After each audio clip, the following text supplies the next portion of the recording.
All right. Feels more natural that way, right? You know what I'm saying? I got and you. all I'm saying is freaking Miami fans are complete morons. That's exactly how I'm Let's just opening start the the show. show. Let's open They're the straight show up with that right dumbasses. away. You guys are dumb. Of course you're gonna beat Bethlehem College University 63-0. They want to cook you for that. You get what I'm saying? Like, are you really gonna go on a sports page and flex because you beat some Division II school 63-0? Patriots fans go like, we beat the Dolphins. Oh, Like, dude, okay, exactly. Cool. There's like, yeah, you got this stupid. I'm Just telling you, don't. people Just don't. are such moes, dude. Especially Miami Hurricane fans. If you took Miami fans, Florida State fans, and Florida fans, and you would say who is the dumbest of the three, Miami would be clearly ranked number one. Yeah. Florida would be right behind there. Yeah. And then with like maybe 2%, because every fan base has it, is Florida State fan base. It's already very low down the list because it's Florida. Very low So down. it's But I'm telling you, dude, Miami Hurricane fans are complete stupid idiots. I will say that with all the utmost confidence in the world. It's tough being from Florida, man. You gotta like. I mean, it's not even so much. It's not even so much that. It's just the fact of is that I compare Miami Hurricane fans to Boston Red Sox fans. You talk about a band of morons. Like, speaking of which, this is the Mack and Black podcast that you are listening to. That's Mack. I'm Black. It's week 2. We're gonna get into that here in a little bit. Make sure you check us out on iTunes, Spotify, Google Play, and any other place for podcasts. Make sure you check out the website, mackandblack.com. Make sure that you send comments. As a matter of fact, I was actually in the middle of sharing the show, and then the thought, me looking at this dumbass picture of freaking some Miami Hurricane fan. Well, you know what, Nick? It's perfect because I actually have a sponsor to do right out the gate. Oh, yes, sir. Guys, you guys know that we have a couple sponsors that we love very much on this show, and one of those sponsors is Intrinsic Marketing. All the services that you need under one roof. You started a business because you believe in what you do. So let Intrinsic Marketing bring your product or service to the market. We're talking about web design, social media, copywriting, targeted ads. All of this is included. Again, design, development, and hosting. So everything you need to do to get online. This comprehensive social media management services scaled to fit your specific needs. We're talking blog posts, articles, and much, much more. So guys, don't take our word for it. See it for yourself. Visit intrinsicchicago.com. That's INTRINSIC Chicago.com. Do us a favor, guys. Check them out. So Nick, man, you're watching the Florida State game on the side. My bad. I didn't mean to. God bless. I didn't mean to like tea real hard in the mic. No, I'm sharing the show thing, and then, to about every group that I can think of possible. I want to be upfront with everyone that I have the UFC card up on my phone. Nick will more than likely have the Florida State. Yeah, I'm having a Florida State game on his phone. So bear with us, guys. We got in a little bit late today, man. First, I'll just jump right into it, Nick, because since we got it out of the way, that Thursday night game. Yes, sir. So your Bucks got the win. Congrats on that. And screw everybody that picked Carolina. Oh my Screw God. you. Oh my God. Screw you. Yeah. Yeah, of course. All the experts. Let's get into this because I got all of them did, right? Not one picked the Bucks. Man. Yeah. Okay, I understand because everybody. Carolina was at home. Yeah. Tampa Bay looked like doo-doo. Well, you know what? That's not fair. That's not fair. That San Francisco game.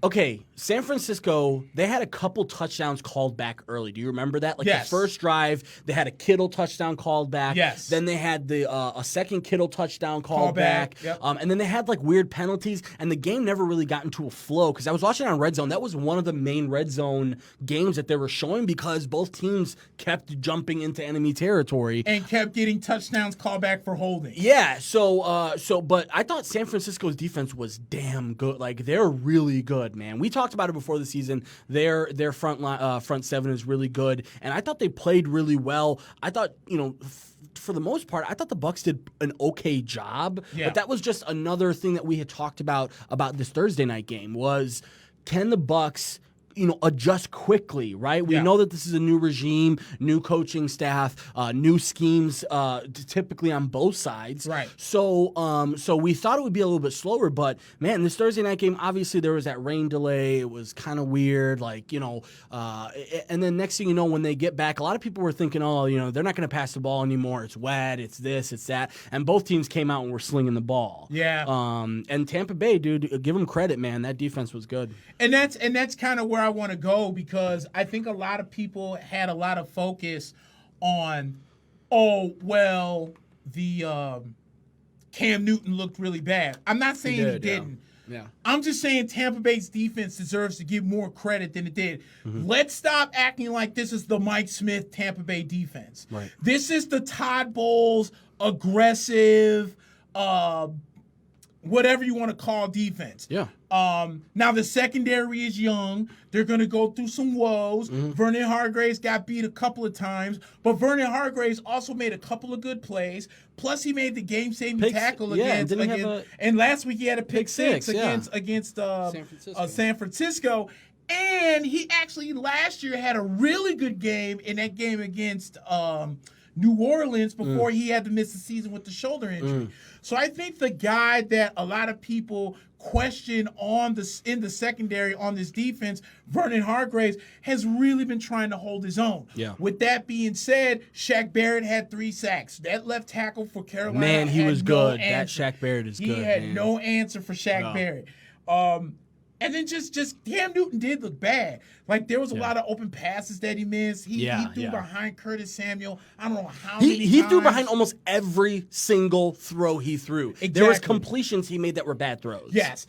And on top of that, that goes to what we were talking about last week. I mean, when we previewed the NFC South. If you're going to get Superman 2015 Cam, they're going to be okay. Right. But you're getting the 16, 17, 18 pouting on the sideline, acting like a straight bitch, Cam Newton, and they're 0-2. And the whole sideline for the Panthers looked defeated after the fourth quarter started. You looked over, this whole notion about Riverboat Ron is it's kind of played out by now. It is right? now. It's like, hey, first of all, Riverboat Ron, that whole aura was about that defense, right? He had a stranglehold on that defense. They changed the defense on him. It's a 3-4 now. 3-4, he's not he's really. Still calling he's still calling plays. So how can he use his expertise on a defense that he really? And let me go off on Norv Turner right quick. Mm-hmm. Okay, Norv Turner has put in some work in the NFL. There's no doubt about that, right? This guy's had jobs for a long time. He had a couple of head coaching jobs, I think, with San Diego, right? He had one with San Diego and another one with, I want to say Minnesota. Get him, there you go. But yeah, no, that's the thing. Norv Turner somehow keeps convincing teams to give him a job. Yeah. And that game plan for Carolina Thursday night was garbage. Yeah. I mean, I want to pinpoint the fourth quarter, but I want to just talk about the whole game.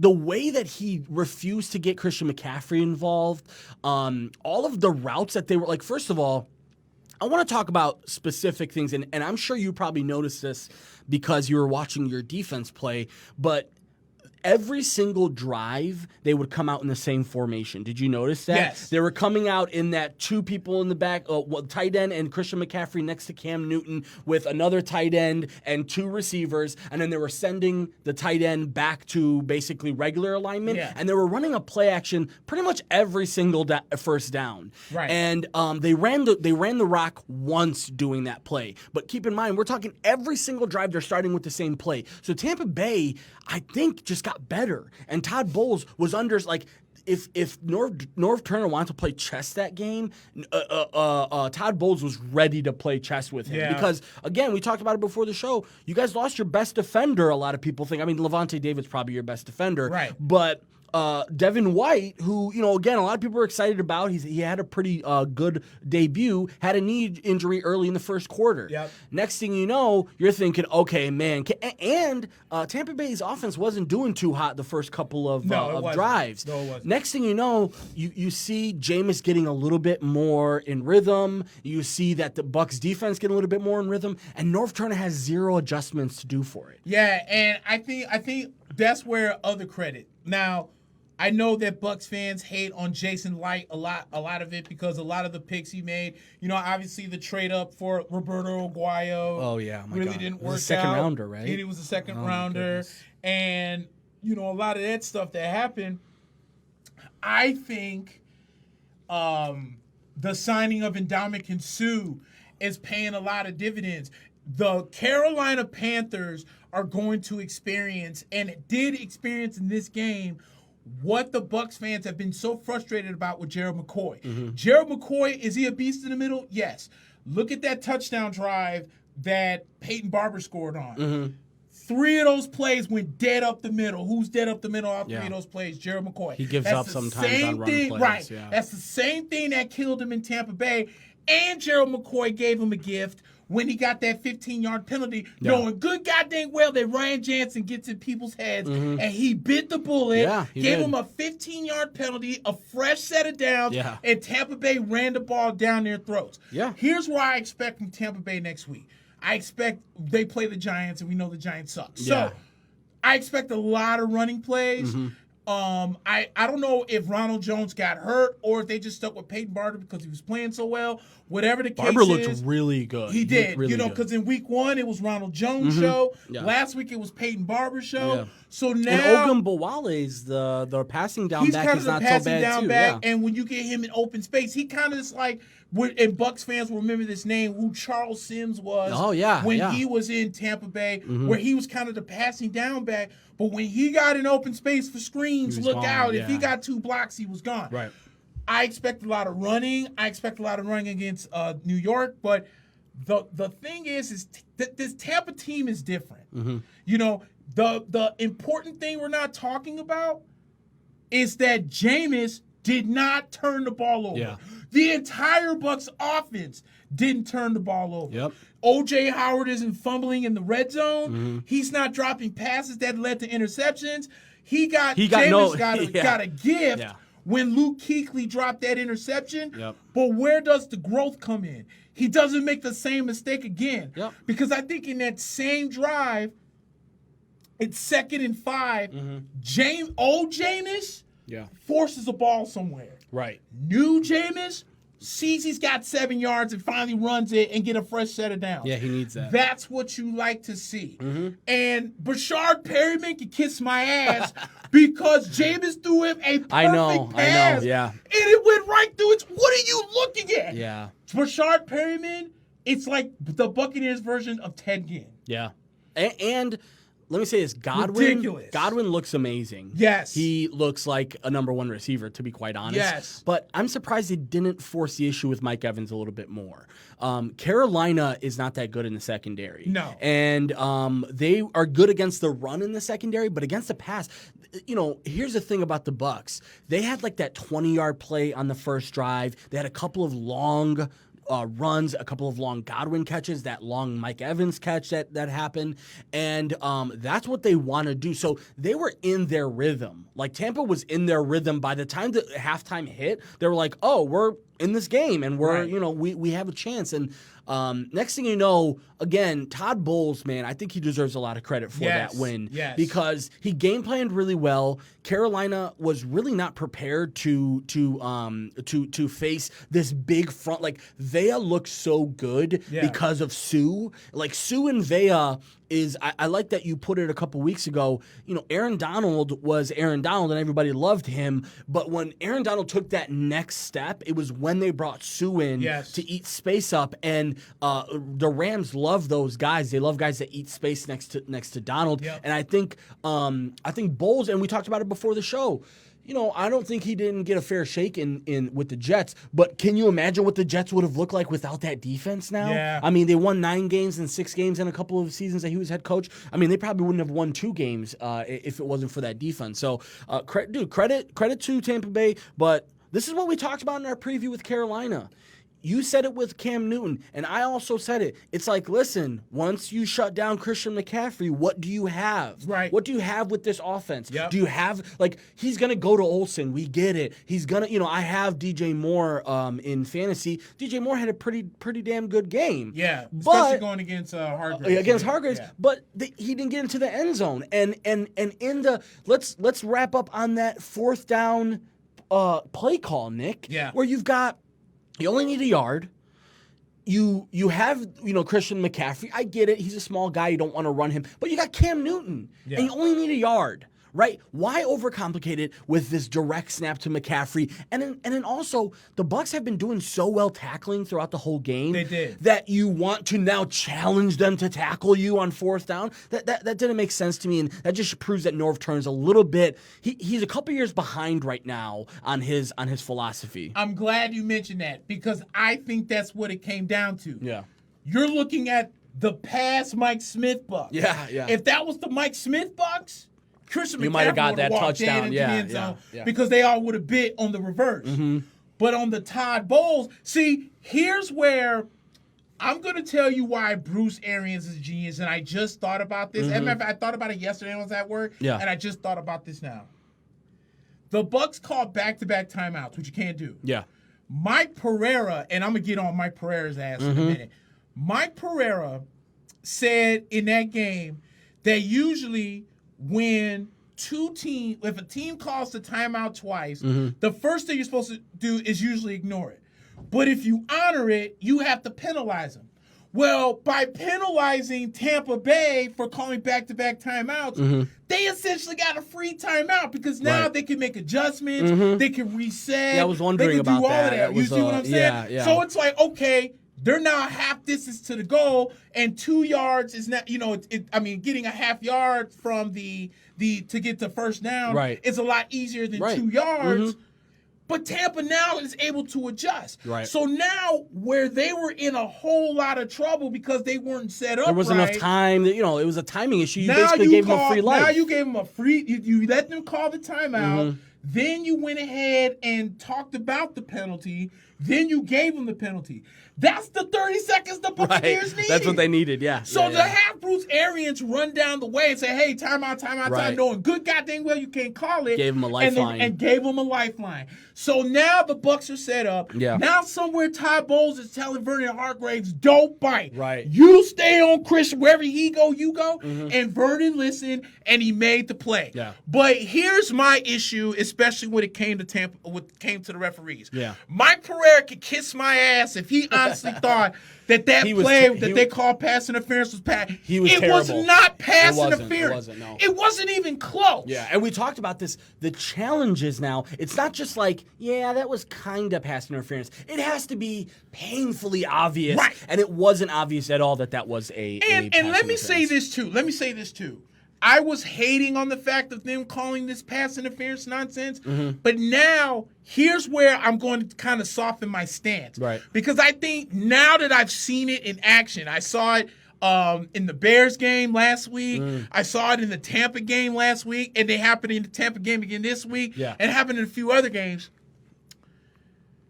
It's not as bad as I thought. No. Because some of these pass interference calls have been blatant. In the game last week between San Francisco and the Bucs, Richard Sherman, the first time they challenged it, clear pass interference. He held Mike Evans. Yeah. The second one they didn't call pass interference, I thought was pass interference because Richard Sherman didn't play the ball. When Mike Evans went to go put his hands up, he got contacted. That was pass interference. But it's not really delaying the game like I thought it was going to. You know what was, though, Nick? Listen, there was, I believe, 3 retirements from referees over this offseason. Yep. It's a newer crew. Right. Newer overall, crew chiefs and referees. Right. And you can tell towards the end of that game, the pressure's on these guys to get it right during the game. Yes. Right? We don't want you to, just for the sake of like, let's speed the game up, have this terrible, call that basically, again, jeopardizes the integrity of the game. So, again, it did take a long time. I think that had more to do with inexperience. I think that had to do with being on the national spotlight, not wanting to have this blatant error happen. Listen, the refs got a tough job, but I think for the most part, they did an okay job. Yeah. I just think right now, Nick, preseason is important. We're learning this now. Yep. We're learning the importance of preseason. Take a look at the teams that didn't really do well in week 1 that we were expecting to do well. Right. The Browns, they didn't have a lot. They didn't have a lot of guys playing the preseason. The Bears didn't have a lot of guys playing the preseason. Even to a certain extent, the Steelers were a little bit banged up, and they felt like Ben was going to be fine, that Connor was going to be fine, and they get embarrassed on Sunday Night Football. So we're seeing, and I think preseason is important for refs too now. Yeah. Because you see some of the plays that are being called and some of the sort of delays. I think it has to do with experience, and it also has to do with how early it is in the season. Yeah, and I mentioned that yesterday on Arch Rivals. I was thinking, like, man, these referees are going to have a tough job because the anticipation of the rule, and now, it's almost like they're scared of what it is they're going to call and what they may not call, and then how do we interpret this? Like, look at the play where they called Carlton Davis on a face mask before the ball was thrown. Yeah. So, what's his name? Yeah. And then Samuel catches the ball. They call a face mask, but now you don't know if it's face mask or if it's pass interference. Right. Because now they're kind of they're at the 22, so it's a half distance to the goal. Right. And they didn't know if the play was after the catch or before the catch. You get what I'm saying? And that's where I feel bad for the refs because the NFL is complicating these goddamn rules. And now it's just like, we don't we want to get the call right, but we're confused on what it is we're going to call. So I do feel bad with the refs on that. So the pass interference thing now is starting to grow on me. You know, I'm not too upset about it, but at the end of the day, though, they're doing it's a good rule. It's a tough job. It's a tough job, and I think, really like tough. you said, the NFL's not making it any easier on them. No, they're with not these rule at changes all. and the vague language in the rules, right? Yeah. That's the whole thing about the Des Bryant, catch, no catch, was like not necessarily that he didn't catch it or that they couldn't overturn it. It was that the language was too vague to be able to apply to the actual play. Right. So that's where we have issues. And Steve, I don't know if you could do me a favor if you have that screenshot that we took earlier to take people into the production side of our show. If you have that screenshot, if you could do us a favor and throw it up there next to my pretty face. I don't even need to see my face. That's okay. But yeah. You want to see the remember 45? No, remember that screenshot we did of all the games for the NFL this week? If not, I can turn the game off. If not, you know what? Can you do me a favor? Can you open up a Chrome and just put the schedule on for us because he wants to. I want to watch this UFC thing, and it's going to be tough. Well, Florida State did just take the lead on what you call it. Well, in that case, it's halftime. So you're straight. So then Steve, we can hold out right now, but because the thing about this week has a couple of really nice matchups in it. Yes. Fantasy wise, there's a lot of question marks that happened after last week. Just to preview a little bit about what happened last week. Obviously, the Ravens ran right through the Dolphins. Lamar Jackson looked amazing. Yeah. Marquise Hollywood-Brown looked amazing. Yes. And then you had, I think the other one that really stuck out was that Sunday night performance for the Patriots. Yeah. On Sunday Night Football, opening up in Foxborough, the game that basically they got they got their rings or they put the banner. They put up the banner. They put up the banner, and it was emotional night. And man, Belichick and team just never skip a beat. It's just like Mike Tomlin, the look on his face, it almost. I don't hate Mike Tomlin per se, but the look on his face at some points during that game was almost like it was a revelation to me of this guy knows he's in over his head. Yeah. Perfect. Thank you so much, Steve. That's great. You're gonna definitely have to make it bigger than that, my man. Perfect. Or actually, can you make it just a wee bit bigger for us? Actually, You can just cover our whole face on that Fuck left it. side. Let's just do it all cover the way. the face. Screw it. Cover it. I have a mirror. You know, I'll take a couple selfies after that. We'll be fine. You know what? Yeah. How about this, Steve? Can you just make it like literally half the page? There it is. Yeah. No. I can. We can't really see the. Oh, okay. Yeah. Sorry. Gotcha. If you could just. Yeah. Perfect. Yeah. There we go, my man. There we go. Awesome. So. Yeah, that's really. Did anything else stick out to you last week? Because that was Dallas really, beating the Dallas. Giants. Oh, that's right. You called that too. You and called that. and I'm going to be calling it every week. And here's what pisses me off: and they play the New York Giants. They're an NFL football team. Mm-hmm. Dak Prescott went out there and dropped 405. Yeah. You are not going to asterisk that 405 You before play a who's on your touchdown. schedule. You play who's on your Thank schedule, you. you And know? Michael Gallup is going to be the Cole Beasley, a faster Cole Beasley. Yeah. I swear, if you have not picked up Michael Gallup by now, you need to do it because he's going to snap. And they played the Washington Redskins. Yeah. And Randall Cobb looked amazing. Thank you. Oh, by the way, beware, Eagles fans, because your defense is not that great.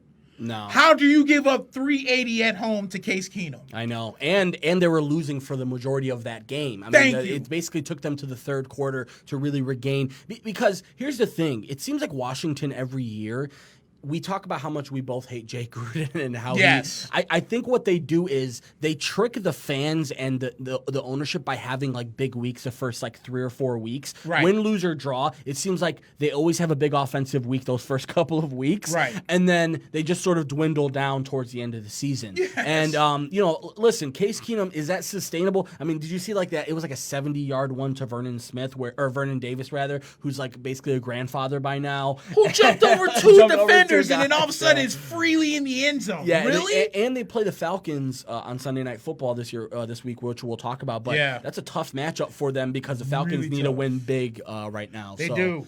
You want to start it up, my man? Let's. How about we right. start? Let's start with the Bills and the Browns. Looks like right now, I believe the Browns are going to be the home team. Let me double check on that before I put my foot in my mouth right quick. The Bills are not playing the Browns. If that's the case, that's the wrong schedule. That because might the be Browns wrong are on Monday schedule. night. Yeah. Yeah, no, it's okay. Worst case scenario, I will just pull it. Oh yeah, I've got it right here. So you know what? Let's just start it up here. Yeah, Nick. let's take off that schedule. That's not the right schedule. Yeah, sorry, Steve. That might be an error on my part. Let's just start. How about this, Nick? Let's start with the Bears and the Broncos. How about that? I know it's You got the what you call this in right there? I do. Don't worry. Is this schedule not good? Yeah, it's not. Yeah, it's no, not sorry, correct. It's that not the might have right been. one. That's my fault. My bad. not the right one. So I've got it. Don't worry about it, Steve. You can take the screen back to. You want to how do we the had it. 3? You want to do the 340? No, you know what? How about that? We'll start with the Bears just show up first on my phone. So yeah, because it's got your favorite team on it. Exactly, Okay, yeah. So how about 1, 2, 3, 4, 5, 6, 7, 8, 9, 10 games in the opening window. Let's start with the 49ers and the Bengals. The 49ers are going to be visiting the Bengals. Yeah, so they're at Cincinnati in this game. The 49ers coming off a win against your Bucks, and Cincinnati coming off a loss against Seattle, where a close loss at that. Yeah, and John Ross looked really good for them. Did. Mixon got hurt early, and they're still doing pretty well. And the defense didn't look too bad. I don't know if Seattle's just kind of overrated or if Cincinnati's defense is definitely. But Seattle did have. They did kind of take control of that game towards the end of the game, but their defense is a little bit banged up. I get it. You know, Clowney was playing in his first game. They're missing Zeke Ansah. They're missing their first round pick, Collier, who's another big part of their defense. But that Cincinnati game was close. San Fran at Cincinnati. I believe they're going to be giving points to. Yeah, they got Cincinnati. They got Cincinnati giving a point to Cincinnati, so they're going to give the favor to the 49ers on the road. Yeah, you know, what I think it is I think that the odds makers are looking at the 49ers defense and how good the 49ers defense is. Really good. Plus, San Francisco never went back home. Right. They took a plane from Tampa Bay straight to then Cincinnati, which is a smart move on Kyle Shanahan's part because adjust to the time. It's adjusted to the time. So you were already on the East Coast. Yeah. You're going to pretty much be still there on the East Coast. So you stay on the Eastern time. So I think that's a smart idea. Yeah. It's tough playing on the coast, Nick. Right. Like if it you're really in Florida, is. New York, and California, and the West Coast is tough. Right. So I think my thing with San Francisco is I expect the offense to maybe, now I know they're missing Tevin Coleman. He's out with injury. It's going to be how Cincinnati's defense kind of works with this offense. I think San Francisco's offense could take the next step up. They didn't look that great against Tampa. No. They looked okay. They made a couple of plays as they made a should lot have. of mistakes. They made a lot of mistakes. Yeah. George Kittle, obviously had himself a big game.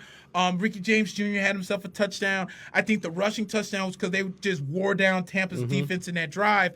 Overall, they wasn't really, it wasn't anything to write home about. Yeah. What was to write home about was their front seven really getting in there. DeForest Buckner made a few plays. Yeah. Nick Bosa had a sack. He did, yeah. They played. Richard Sherman had 2 touchdown pick sixes. Pick sixes, yeah. So I think that the odds makers think that this is where San Francisco continues to run and where maybe Cincinnati comes back down to earth because Seattle's secondary is not that good with missing Earl Thomas. And, I know Sherman's been gone for a couple years, but that secondary is not the same when as your it was when before. your number one corner is Shaquem Griffin, basically? Or yes. Yeah, so I'm not sure. And, here's another thing. This might be a little bit of a coming out party for San Francisco because people, San Francisco has been sort of mired in mediocrity the last couple of years, and they've had injuries, and both these teams are pretty relatively banged up right now. Cincinnati's missing A.J. Green. They also had Mixon get hurt last week. A couple of defensive players get hurt. And in San Francisco, it seems like every year we're talking about them losing running backs and wide receivers. Jerick McKinnon got put on the IR before the season even started, and then you have Tevin Coleman go down during that game. He looks like he's going to miss a couple of weeks, but Breida is a really good running back. Yes. And I do like Monster, their second string, or I guess passing down back. And I like Jimmy, man. Say what you want about that game versus Tampa Bay. That touchdown to Kittle that got taken away in the first quarter is such a game changer, because what can happen is if they went up on that touchdown, it was early in the first quarter. Yep. Their defense would be playing with the lead. Yep. And I think this is a chance for Jimmy to go out there and really lace into them. I'm going to go ahead and I think it's going to be a sloppy game, to be quite honest, because I'm not exactly sure what Mixon's status is right now, and I know that the San Francisco short a couple running backs. I'm going to go with something like 17-10 San Francisco. Yeah, I got San Francisco winning too. Okay. Cool. Let's jump right into the Chargers visiting Ford Field over in Detroit. So the Chargers coming off of a win last week where, they were, I don't even want to say they weren't good, because they were pretty good. But, that Colts team, it's tricky because people thought Andrew Luck was gone and the Colts team would just kind of fall apart, right? Right. And then the Chargers, Austin Eckler had a pretty good game. To be quite honest, Phillip Rivers looked a little bit, he looked a little bit challenged. I'll just say that because Hunter Henry is obviously just got hurt during that game, and they're already a little bit shorthanded now because Mike Williams looks to be hurt. So yeah, they came out with the win last week against the Colts, and then Detroit had that game against the Cardinals at Arizona. You have Arizona, who plays basically like dog shit for the whole game, and then late in the third quarter, the Cardinals started to see some success in what they were doing on offense. They were moving the ball a little bit more than they'd like to, or the way that they'd like to, and then they got David Johnson involved. And we talked about David Johnson. I'm big on him in fantasy this year because they're going to get him involved in the passing game, and we saw it in week 1. He scores a touchdown catching it, and Kyler Murray all of a sudden, you know what? Kyler Murray, okay, he's small. After watching him in game action, Nick, the guy is pretty small. It's going to be tough for him this season, but they put him in positions where he could win. So Detroit ended up tying with Arizona because both teams in overtime. Sidebar, I'm not a huge fan of the tie. I'm not either. I understand we don't want players to play for 3, 4, 5, 6 hours. But, man, at some point, it's like that tie was so soft. It was literally because there was no sense of urgency from either team because they didn't want to give up the game, right? So you're not trying to go fast. But when you only have, I think it was, is it 10 minutes in overtime? It seemed like. Yeah, it's only 10. It seemed like it was like too short. And, so Detroit and the Cardinals were happy for the tie. The Lions should be embarrassed about that tie. Yeah, and on top of that, that game never would have ended in a tie had what's-his-name catch that blatant that's interception. right, that interception. At the end right there. I mean, that's either a pick six or that's an easy field goal try. And on top of that, I think there was only 7-8 seconds when the play ended. Yeah. Because at that point, Matthew Stafford just hurls a Hail Mary that went absolutely nowhere and they tied. Right. Here's the thing about L.A. The Chargers did something on Sunday that they did in the game against Baltimore in the wild card playoff game last year, where they had their foot on the throat of Baltimore, and all of a sudden Lamar Jackson became the throwing genius that we saw him in the game in Miami. Yeah.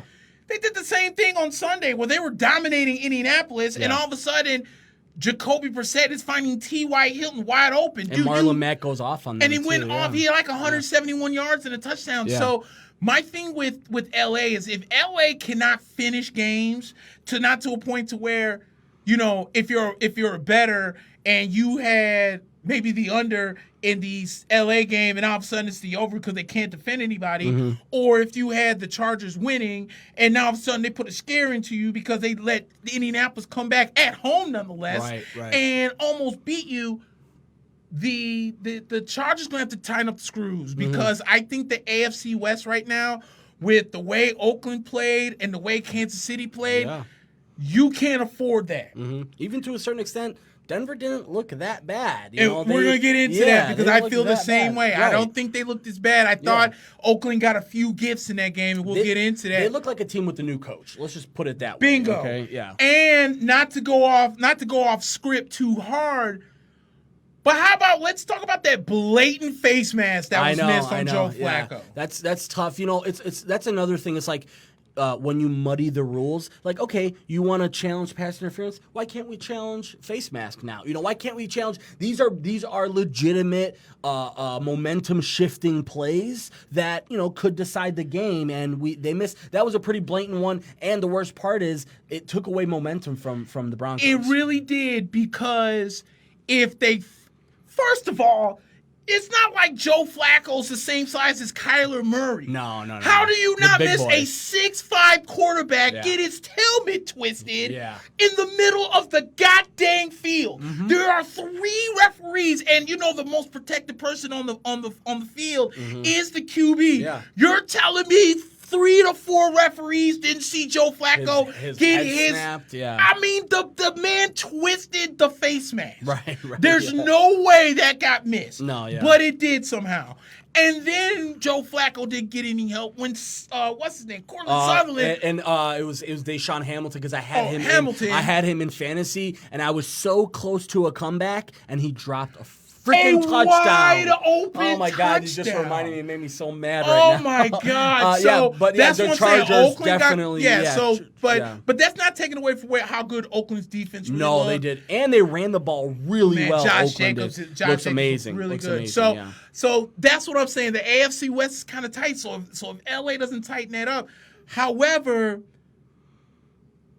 I guess for what it's worth, I have to give props to how Detroit played in 2.5 quarters of that game. Yeah, they looked really good. Yeah. They dominated Arizona. They are on the same boat as LA. You got to learn how to finish games. Right. If Detroit can finish games, they won't be the cellar dwellers of the NFC North as they have been in many years. Yep. So they're at home. This is their first at-home game. Slightly I'm going with favored. Detroit. Yeah, and I'm going with Detroit to win. But if they lose, they're another one that's going to be tough, because I don't expect the Bears to be as bad as they were last week. We know that Minnesota kind of really looks really good with Kubiak now running those stretch plays. Yeah. Which really, if you think about it, was the strength of Dalvin Cook when he was in Florida State. Yeah. He ran a lot of those zone reads under Jimbo Fisher. He ran a lot of those sweeps under Jimbo. Yeah. So he knows how to find the holes when he's running outside the tackle box. And they didn't even pass the ball much either. It was Only perfect. 10 times. Only 10 times. They're just like, And let's run the they ball. happened to find Alan Thielen one time for a touchdown. Yeah. So the focus on the run is there. So Minnesota's going to be good. We'll see what we get out of Green Bay, but Detroit really needs this win. But I think with them at home, I think they could beat I'm in the same LA. I'm in the same boat. They're slightly favored, and I would guess right now they have a little bit more figured out on their side than the Chargers do. The Chargers have a lot to figure out right now. Yeah. This whole Melvin Gordon situation didn't affect them much in the first game, but I think that's how good Eckler is. Yeah. He did a really good job. But Justin Jackson didn't look that great. There wasn't a lot. And again, you said it, the Chargers have to learn to close games. I think it's going to be tough to do it on the road. So I'm going to go with Detroit in that game as well. I have you guys set up with, if you look at that. Is that this week's games? Yep. Week deuce? It's all the recents. There's only one team on there, though. No, there's more. Is there? Everybody. Yeah, but it's not the verses though. There's just one. Blow it up, Steve. You can't blow it up a little bit. We can't see it. Yeah. Oh, let's see. Yeah. Oh, I see what you're saying. Yeah, I don't think that's right, Steve. I think there's only one team listed there, so you have one team scheduled there, right there. Sure. Well, I guess we'll have It to looks come like you back may to it. have. It looks like you might actually have one team. Team schedule because there's schedule, only one. It's all good though. It's okay. It's all good. Yeah, it's all good. It's AG, baby. Hey, and it's I'm AG. trying, man. I'm trying. It's I'm trying, man. No, you're good. It's You're good that we talked about Minnesota a little bit because we'll jump into Minnesota playing at Lambeau this week against the Packers. We just talked about Minnesota pretty much dominating that game. Who was that against? Who are you talking about? Minnesota. Atlanta. Sorry about that. Yeah. So and we talked about that the week before. Matt Ryan was never really good in Minnesota, and he showed it again. And then the Packers obviously had that win against the Bears week 1 in the opening game. They've had a lot of time off. I believe they are slightly. Oh no, I'm sorry. They're the underdog right now, even at home.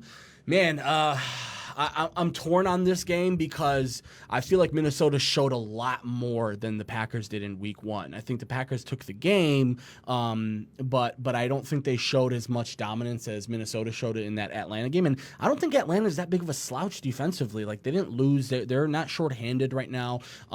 So, to me right now, I think... I think the overall sentiment right now is that Green Bay is sort of trending upwards. But hey, Steve, let's just not do the schedule stuff on the screen. I think we're good, man. Yeah, we got it. Yeah. So when it comes down to it, I think right now Minnesota has a little bit more momentum. But I think Green Bay at home might be sneaky. But you mentioned it. If Minnesota can run the ball like they ran the ball in week 1, it's gonna be tough for the Packers because the Bears never committed to the run. They did. And we never even really tested the Packers in that aspect. And the Packers were just free running in on us after they took the lead and just rushing Mitch Trubisky with no regards for their run game. Yeah. So Minnesota, I think they're a little bit more calculated, and I think right now Minnesota's defense is a little bit more proven. But man, the Packers at home, you never really know. Yeah, I agree with you on that, and I'm pretty sure that Gary Kubiak is not going to be afraid to run the ball for that reason because they're not really that Green Bay wasn't really battle tested. Yeah. So I mean, this is where we're going to see if the improvements on Green Bay's defense are really there because I think if you're a Packers fan, you're saying, "Oh, damn, our defense is better." Blah blah blah. You're definitely on cloud 9. I think if you're the rest of the NFL and you're the rest of NFL fans and you're a scouting team or whatever, you're saying it's the Bears. They didn't look good. They didn't play anybody in preseason. Right. We don't know. They didn't look ready for the Packers. You feel what I'm saying? And that's why I think, but results are results at the same time, and Green Bay on the road only gave up 3 points. Yeah. So that's pretty impressive. So building onto that, going into this week, it's hard for me to go against Aaron Rodgers at home against Minnesota. But you know, it's a close game, and this is such. For it only being week 2, it's such an important game. Mm-hmm. It's a divisional game. Just like Bruce Arians said in the locker room after they won on Thursday. Yeah. Not only was it a win, but you got to win against a division rival on the road. And now you're not 0-2 like they are with a loss in the divisional column. Right. Now you're 1-1 with a win in the divisional column, and you get a long extra weekend before they go back to work. So that's where I kind of feel with Green Bay. So in hindsight, I will take Green Bay to win this game, but I'm anxious to see how Minnesota, what the game plan is to really test this defense. Because let me say this, if Minnesota comes out with the run and Green Bay is stuffing it, and now you got to have overrated-ass Kirk Cousins throwing the ball, it's going to be a long-ass day for Minnesota. Yeah, and, you know, the Packers, I will give them credit on this. They did a heck of a job on the game planning against Mitch Trubisky, so I think Mike Pettin will be ready for Minnesota. But I think right now Minnesota has a lot of weapons. I think the Packers are pretty cut and dry with Aaron Jones and Devontae Adams, right? Yeah. You know, that's my thing. It's like the whole the Jimmy Graham touchdown was so soft. You know, I don't even want to talk about it with the Bears, but Jimmy Graham. I think it was luck, and it was just luck. honestly, Nick, it was bad defense. You know, as a Bears fan, it's hard to admit, but that was really bad defense. Like, you can't let a guy lollipop a throw like that into the end zone. And it's not like the size difference was the number one thing on that throw. It was a bad throw, and basically Jimmy Graham, you know, just went up and got it. So no, but I just think Minnesota has more overall weapons right now, and I love the way Dalvin Cook looked, man. He looked amazing, and you know, that's a guy, we talked about it. If he can stay healthy, he's one of the best running backs in the league. So I guess that if is the big one. But yeah, my buddy Todd Rosenfeld said that he thinks Green Bay is going to win by a touchdown. I think so too. Yeah, that's not. What's the spread on that game? I believe they're going to be giving. They're giving the Packers, I believe, 2.5. Giving them? Yeah. No, yeah. Sorry, they're giving. Yeah, so they're slight underdogs at home. They're home dogs. Yeah, So okay. Yeah, they're gonna give Green Bay 2.5 right now. Keep in mind this is ESPN. It's not Las Vegas. So true. But also I do understand that, though, right? Because of how good Minnesota looked, convincingly good, and how sort of Green Bay just sort of passed by in that game. So, I'll actually take Minnesota in this game because I think, like I said, I think they've got more weapons overall. So I think it might be, might be beneficial for them to come out and really try and unload the full arsenal on the Packers and test those Packers signings, right? Test Zadarius Smith and Preston Smith and Adrian Amos, who had that interception in the end zone. To seal the game. Let's jump into some AFC South action in Tennessee, Nick. The Colts will be visiting Tennessee. Obviously, the Colts lost Game 1 to the Chargers that we just talked about, and Tennessee played. I know that they won their game, and in convincing fashion. But I'll have to check on who they played. It wasn't the Jaguars. They played Cleveland. Cleveland, that's right. Yeah, and that was a game where Cleveland was, everyone, and us included, were like, Cleveland's going to take that game, easy one for them. Tennessee, sort of like they trick you as a team, especially like with Mike Vrabel as the coach.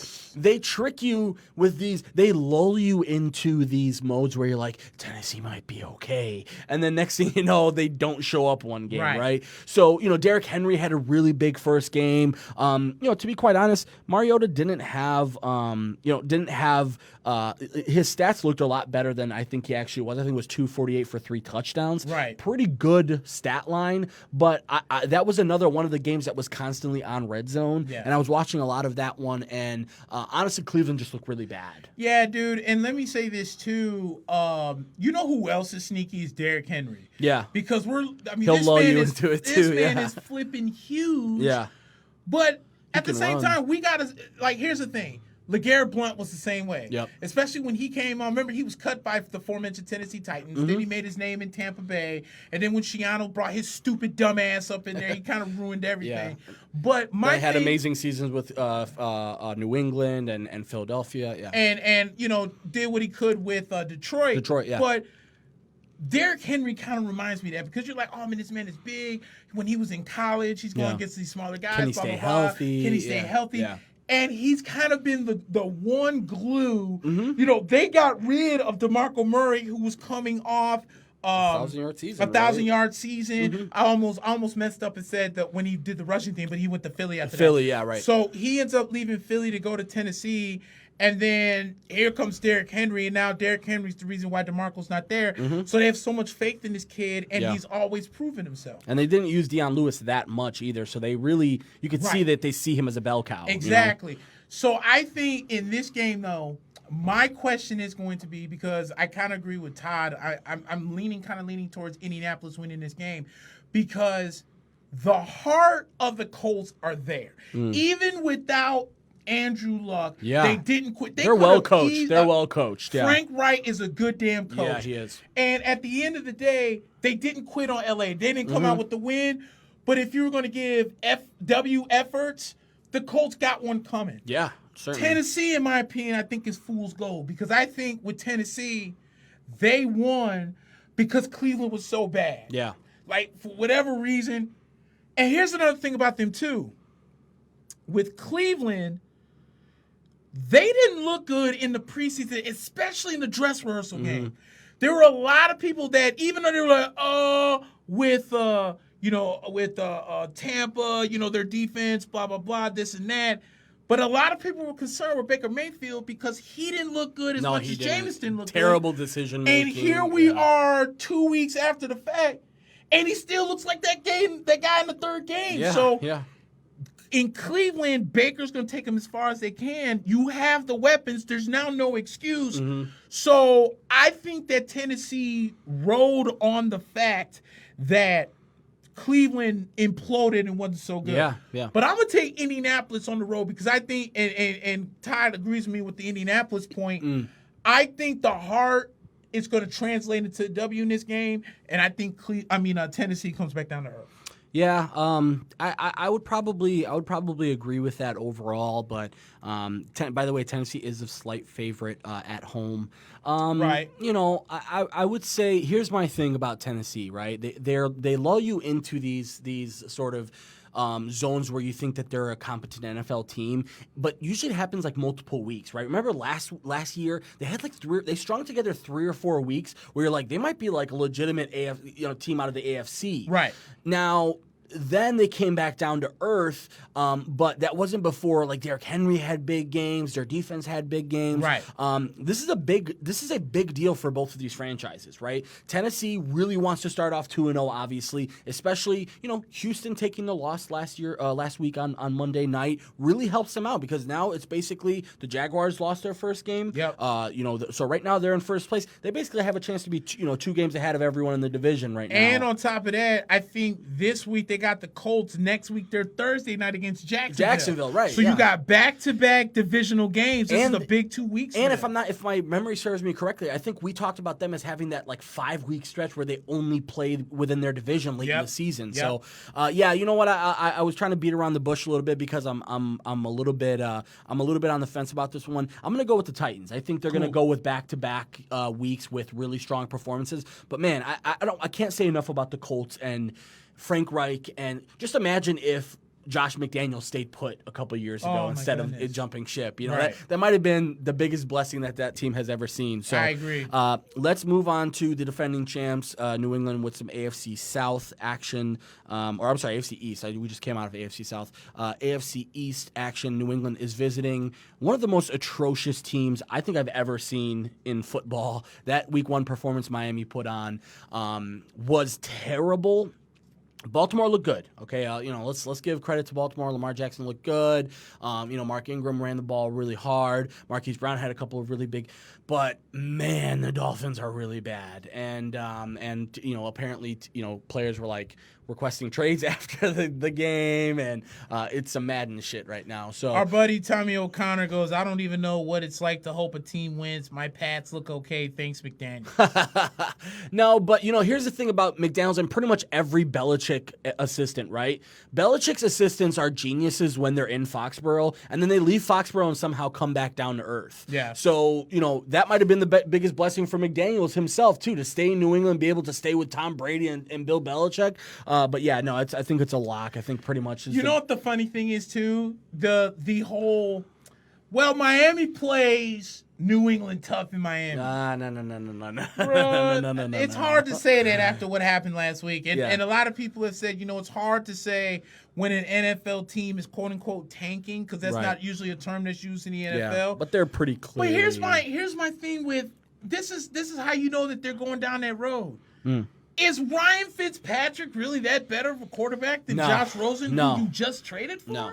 Yeah, like come on, he's man. He's almost like the mask for them. That see, we're not tanking. We have an NFL guy, NFL proven guy here. Even though the guy's been on 14 NFL teams and all that jazz. But Miami, man, there's really nothing you can say that will make legitimate people think that they're not tanking right now. Right. That Laramie Tunsil trade and the Kenny Stills trade Kenny Stills was okay.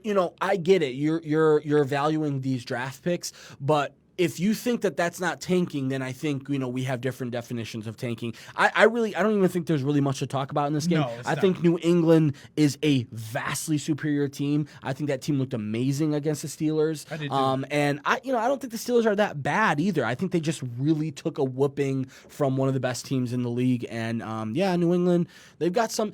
Tommy's got something to be cocky about. It's like the Blackhawks for it when they went on their stretch. It was easy, being a Blackhawks fan. You never. Y'all was straight. Yeah, we didn't really even have to talk. Go ahead, give us your pitch, but it doesn't matter. We're still gonna. So no, the New England, without a doubt, right now, Nick, everyone is chasing New England and what they're doing. Not just this year. We're talking about as a franchise, right? What New England does. Say what you want about the Antonio Brown stuff. But them going out and getting Antonio Brown just shows exactly who New England is. Hold on, I got to stop you real quick. Please. Tommy said if Fitzpatrick and Rosen are equal and Fitzpatrick did so much better than Winston Crab Legs, how bad is Winston? Dude, first off, I'm not going to sugarcoat it. Rosen was only there for 2 or 3 weeks, though, by the time Fitz has had the job for a while. First off, I'm not going to not admit that Jameis had a bad season last year. Yeah. I will further admit that the entire Tampa Bay Buccaneers team last year was total trash. Part of the reason why Jameis kept getting taken out was because they were down 35 points. Remember, it was not necessarily. And he was giving up pick six. Yeah, he was giving up pick six. But the team was doing so badly.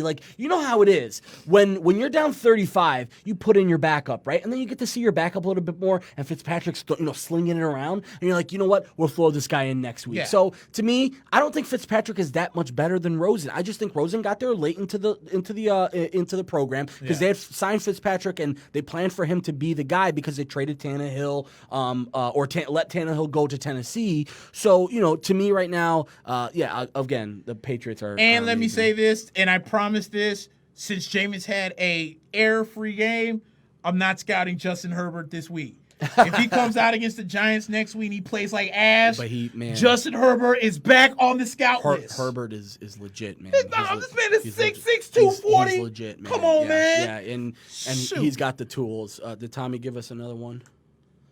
I don't know. Oh, he said his TD to pick ratio in his career is almost 1.5 to 1. Come on, man. It's more than one season in his career. That's not true because Jameis Winston, if I'm not mistaken, in his first and second year, threw for the most passing yards of 2 seasons. See, this is where things got messed up because we're going off track here, but Tommy keeps trying to rehash. Yeah. Here's what happened. Okay, and I'm going to tell you because I'm a fan and I've seen all the Bucs games, and you cannot question me when I'm thinking, okay? We went away from what made Jameis Winston good. Jameis Winston is not really a guy that keeps throwing deep passes. Yeah. The Buccaneers, the year they went 9-7, the Buccaneers that year did not complete a down. They did not had a touchdown. It's my fault. Did not have a play over 40 yards. So for Jameis Winston's not a deep throw kind of quarterback. He's never really been that guy. No. So if he's been successful for throwing the ball 20, 30 yards by giving what the defenses give him, why did we bring in Deshaun Jackson to try and force something that Jameis Winston is not good at? Right. So let's look at the game on Thursday. He made legit 2 deep throws. One was overthrown, but one was spot on to Mike Evans. Yeah. All his other passes, the Brashard Perriman pass that he couldn't catch, was a 20-yard dart. The touchdown pass to Chris Godwin was a 20-yard dart. That was a nice throw. So what I'm saying is, stick to Jameis's strengths. Yeah. The Buccaneers don't need to make Deshaun Jackson-like plays. Yeah. So at the end of the day, when we're trying to make Jameis into something he's not by throwing the deep ball, then you get that 1.5 to 1 ratio of TDs to picks. Yeah. I'm not a fan of that. And you know what? If you want to play that game, Nick, Fitzpatrick's metrics and numbers aren't really that much better. So yeah, I get what Tommy's trying to do. I'm not a huge Jameis fan, but I think the record speaks for itself. But also you got to look into it in context, right? Fitzpatrick, this dude is a journeyman. He's a guy who's found a job pretty much everywhere in the league and really hasn't necessarily ever won a job. There's a reason why Tampa Bay let him go, right? There's Tampa Bay could have retained him. There's a reason why the Titans didn't retain him and the Bills didn't retain him and the Jets didn't retain him. So Cincinnati didn't retain him. Let's not play that game with Fitzpatrick because you're going to lose that one eventually. Yeah, dude. Look, you can sit here and throw me all these dumbass career numbers of his TDs to interception ratio. This is what I do know. I do know that Jameis Winston is legit 10 touchdowns away from throwing for 100 touchdowns in under a 5-year career. Seasons. Yeah, wow. How is that not good? I know he throws picks and everything, but if I can build off of last week and know that Jameis doesn't have to throw this deep ball, because I feel like he was forced to do it, because that's what Deshaun Jackson was good at. Yeah, that's his and thing. The one guy that I give so much credit for is our old OC, Todd Monken. Todd Monken called out Deshaun Jackson and was like, look, man, you're here because we need you here. Yeah. Don't think that you're here, that you're this special guy and this and everything else. We need you to help and do things that's within the offense. Right. So what did Deshaun Jackson not do in his 2 years here? So that's all I'm saying. Yeah. I was hoping that Deshaun Jackson could be what Joey Galloway kind of was to the Bucs in his past. Joey Galloway was fast too, but Joey Galloway was also a possession guy, someone you could depend on. Deshaun Jackson wasn't that for Jameis. Yeah, no. And I think Jameis forced too many deep balls to him because Jameis is not a good deep ball thrower. And I'm okay with that because in his first 2 years, for him not being a deep ball thrower, he threw for the most yards of a quarterback in his first 2 years. And Dirk Cutter didn't do him a lot of favors either. Not at all. Yeah. Not at all. So I'm not hearing that, what his TD ratio, this, that, everything. I'm focused about right now. Yeah. And as far as I'm concerned, Jameis had a pretty damn good he had a pretty damn good game. Yeah. That's all I care about. Yeah. I don't give a rat's ass about what his career numbers are, because his career numbers now look a lot like the career numbers of Peyton Manning. Yeah. And we all know how great Peyton was. Some consider him the GOAT. I'm one of them. You know what? Let me explain on that. I'm not dissing anything Tom Brady is, and everyone wants to base on rings. Yeah. Tom Brady, he's one of the, first of all, is a winner. He's a winner, but he's also one of the luckiest men in all of football history. The way that everything happened and the type of things that fell into his lap and the way that he basically took over for Bledsoe and that organization, turned into a powerhouse overnight. Let me put it to you like this. You look at Demaryius Thomas's numbers before with Tebow, then you look at Demaryius Thomas' numbers with Peyton Manning. Let me ask you this question. Did you even have any idea who the hell Marvin Harrison and Reggie Wayne were before Peyton came in? Yeah. No. And you then had no idea. All of a sudden Marvin Harrison's like in the conversation for Hall of Famer, Even though he killed somebody at a car wash. Demaryius Thomas, everyone's like, oh, Demaryius is great. Yeah. Like, he has the potential to be great. But he's getting passes from Tim Tebow. Yeah. So then when what's his name went in there, Peyton Manning went in there, this man was an all-flipping pro. Yeah. That's what makes Peyton Manning so great. Yeah. Peyton Manning made the guys around him great. Tom Brady just won Super Bowl. And the numbers conversation is hard to have, Nick, because, again, you can draw conclusions, whatever conclusion you want from numbers, right? Tommy can draw whatever he wants from the numbers he just pulled. We can also draw from the numbers that basically say that, Jameis is on pace for a really good career. So it's hard to, again, and you said it, we're basing this off of film, right? We're not basing this off of metrics or a thing that's... Yeah, no, I base what I see. We're basing on what we see. And man, crap. Thursday was not a bad sample size for Jameis. And again, I said it last week. I said Jameis isn't a game manager, right? Mm-hmm. He's like a game breaker, right? Yep. But you saw him start to learn how to game manage on Thursday. To say, you know what, man, we're not having that great of a game on offense, but our defense is keeping us in it, and I'm able to get the ball to the guys that need the ball, and they committed to the run. They ran the ball really, really well. And honestly, I wouldn't even say they ran it really well, because they had some really good flash plays, but they also lost some yardage on runs, and they also had negative runs, and they had runs that had 1 or 2 yards. But the commitment to the run is everything, to give Jameis a little bit of breathing room. And quite frankly, the defense made him look pretty good, too. They kept giving the ball back to him and letting him eat clock and do everything you need to do to have the recipe to win on the road. Right. All right, let's go next game. Yeah. So sorry, guys. A little bit of a pit stop. Keep giving up my quarterback. Trying to get me fired up. Leave me alone. We both went with New England on that game. Yep. Another 12 o'clock window game is Seattle at Pittsburgh. That's gonna be a pretty damn good game, man. It's gonna be a game where both teams, listen, Pittsburgh got embarrassed on the road against New England on Sunday night, and then Seattle had that really good game that we talked about. Maybe I shouldn't say really good game, because Cincinnati stayed in it, and not a lot of people expect things out of Cincinnati, and they stayed in it on the road. You got to give credit where credit's due. But Seattle right now, if I'm not mistaken, Pittsburgh is slight favorites at home.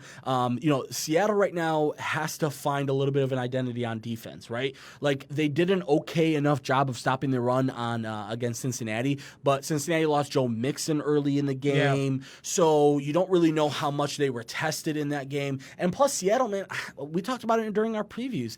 I think they're a little bit overrated.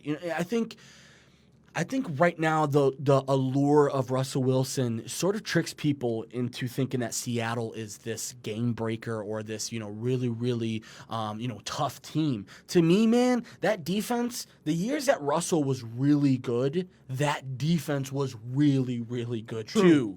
So the Legion of Boom, and not only that, even like when his rookie year, you remember that defense was legit, and he was at some points, keeping his head above water, but at some points won them games, and obviously had a terrific rookie season. So listen, Pittsburgh has more question marks than Seattle right now, but Seattle has a lot of question marks on defense. They've got to figure it out. They got Clowney. We talked about them getting healthy, getting the Collier and Ansah back this week. I actually am going to go with Seattle in this game. I think Pittsburgh, there's a lot of the same allure with Pittsburgh that I was just talking about around Ben Roethlisberger. And, Roethlisberger is, a legend in the game. And, this guy, listen, man, while we're talking about locker room cancers, because Antonio Brown right now is the enemy number one, right? Everyone just hates him. And then, of course, when it rains, it pours. And he has a rape allegation. And now it's this. And now he's, a possible candidate for the exempt list and maybe missing the season. He's going to play tomorrow. So it's not going to affect him this week, but we don't know anymore. But if you want to look at guys that let their ego run the thing, let's look at Ben Roethlisberger. This guy constantly throwing his teammates under the bus. Now there was a article this week that came out that basically had anonymous Steelers players basically calling him the owner and saying that he doesn't show up to practice when he doesn't want to. He shows up when he wants to, does what he wants. So there's not a lot of light being shed on that, right? Because it's just like, Roethlisberger can do no wrong, even though the guy has a rape case against him, and we have people, who, again, I hate to be, the legal analyst of the show, but he actually didn't. He settled that one. Okay, so we don't necessarily know. So again, I don't want to go overboard here. But back to the game. Roethlisberger sort of lulls you into thinking that this Pittsburgh team is really good, but Connor looked terrible against the Patriots. Juju looked like the only receiver they had. Right. Moncrief looked terrible. Yep. James Washington looked terrible. Yep. And the defense looked terrible. The only really big, bright thing on the defense was Bush. Devin Bush looked really good. So, I'm going to go with Seattle, man. I think Seattle has a little bit more figured out than Pittsburgh at this point. I think the thing about Big Ben, one of Big Ben's biggest critics has been Terry Bradshaw. Yeah. Terry Bradshaw has multiple times, especially on Fox and everything, has had his displeasure with Big Ben. Yeah. Because I think he sees what you were just talking about him being a cancer. Terry Bradshaw is all things Pittsburgh Steelers. Yeah. So he's Mr. Steeler. You know what I'm saying? So my thing is with Roethlisberger. We got a comment. It's hard to monitor comments, guys. Hell no. Oh, somebody is all up in my... I think Todd said, I think it's a coin toss to make a pick for this game. I don't think you can make a bad pick. Yeah, no, that's one of those. Yeah. Hey, my bad. I know who this is. Florida Never mind. State. My bad. I'll get into that. Oh, yeah, hold on. I'm glad you brought that up. Yes, sir. Okay, we're up 17-10. All right. Florida State's up 17-10. So we're good. Okay. What I was saying was that the biggest critic for Ben Roethlisberger is Terry Bradshaw. Yeah. The thing is, I feel that Big Ben should have retired 2-3 years ago. Wow, yeah. And now you're starting to see that he's getting old because the Steelers, it's almost like, remember when the Miami Dolphins, I have so many examples. They're all when the Dolphins drafted Ted Ginn Jr. with the 10th overall pick, and that place went nuts. And what is dude's name? Cam. He's now the offensive coordinator in Baltimore. It's Cameron something. Guy, I can't think of his freaking name. The coach at the time was trying to sell these fans on Ted Ginn, and they were just booing the shit out of him. Yeah. And then Ted Ginn obviously was exactly who the fans thought they was a bust. Right. The same thing that Dallas tried to do when they missed out on Darren McFadden and drafted Felix Jones. And was like, well, we felt that Felix Jones was a better running back than Darren McFadden. You was a goddamn lie. He is not a better running back at the time than Run DMC. You just mad because you lost out, and Felix just happened to be down there at the end. Yeah. That's the same way that Pittsburgh's doing right now because you're like, well, Le'Veon Bell didn't care about playing in Pittsburgh and Antonio Brown's a diva. But then you go out there and you score 3 damn points on Sunday night against So this is a big game, in my opinion, for Pittsburgh to prove to everybody that maybe that game was just a fluke. Right. I think with Seattle, they're going to have to get pressure because that's what killed them. They didn't get pressure on Andy Dalton, and you let a guy that a lot of people think is vastly overrated tear your ass all the way up, but you still won the game by sheer luck. Yeah. So, but I'm going to take Pittsburgh at home because they're at home. I just don't trust Seattle on the road. Yeah, that's fair. So, and I think this is a pick 'em game anyway. So I'm going to take Pittsburgh at home. That's what I'm I'll take Seattle, and I'll tell you, and just a brief nugget on this. Can we now maybe talk about why Pittsburgh needed maybe Le'Veon Bell and Antonio Brown so much? A lot of people made this big deal about they don't need Le'Veon Bell. Look at what James Conner did. And then James Conner comes out basically in the first game and has a nothing game. So I get it. They were behind the scoreboard. They needed to do a little bit more in the pass game to try and get back. But Connor didn't have that great of a game, and I'm sure they're looking to get him going again. But I'll take Seattle, and Nick will go ahead and take the home team in that one. Slight favorites to Steelers. Let's move on to another. It looks like another slaughter to me, and Dallas is going to be at Washington. hell right. Washington. They tricked some people with that first half against the Eagles because they had a couple. First of all, we talked about it earlier in the show. The Eagles better be careful with that defense because Washington looked like world beaters the first 2 quarters against them. 380 and 3 touchdowns. Case Keenum and Vernon Davis, Grandpa Davis, it jumps over 3 defenders and just runs 75 yards somehow. And Darius Geis only ran for 18 yards, but and he got hurt. And AP was inactive for that game. And they're saying saying that now Darius Geis is going to go back and go see the infamous James Andrews. Because they're thinking that knee may not be as healthy as they thought it is. That's a tough start to the career for Geis, man. 2 straight years with an injury that basically in the first game of the season. And no one would know his pain. I was going to say, no one would know his pain better than AP, but he's a freak of nature and somehow managed to only come back in 8 months. You know what, dude? If you didn't need any more of an indictment that John Gruden or Jay Gruden is a douchebag, then just look at the way that he handled the whole AP thing last week where, first of all, there were guys on the team who were like, this is bullshit. AP should be active, at the very least active. If you're not going to play him, fine. But to have a guy like AP as a healthy scratch is an embarrassment. And Jay Gruden's answer was just not sufficient. It was basically something along the lines of, yeah, well, I can't run the ball 50 times a game. And, if I didn't have Geis, I would do it. And then what happens 2 days later? Geis basically finds out he's not going to be playing for the next few months, maybe. And then now Peterson's going to be the starter. It's going to be a shit show for Washington. Yeah.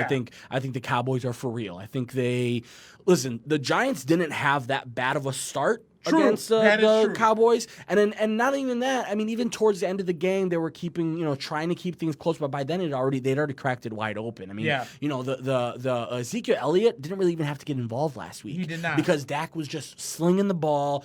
We know the Giants secondary is really bad, and we also know now that after last week's game against Philadelphia that the Redskins aren't really that great in the secondary either. No. Even with Josh Norman, and they've made some got burnt a couple times by Deshaun Jackson. He didn't look really good at, and again, that Deshaun Jackson, man, I get it. The guy is a good player, but the fact that you let him basically torch you like it's his second year in the league, it's like that just shows you exactly what you need. The Cowboys right now are favorites on the road, and pretty heavy favorites. They're giving them 5.5.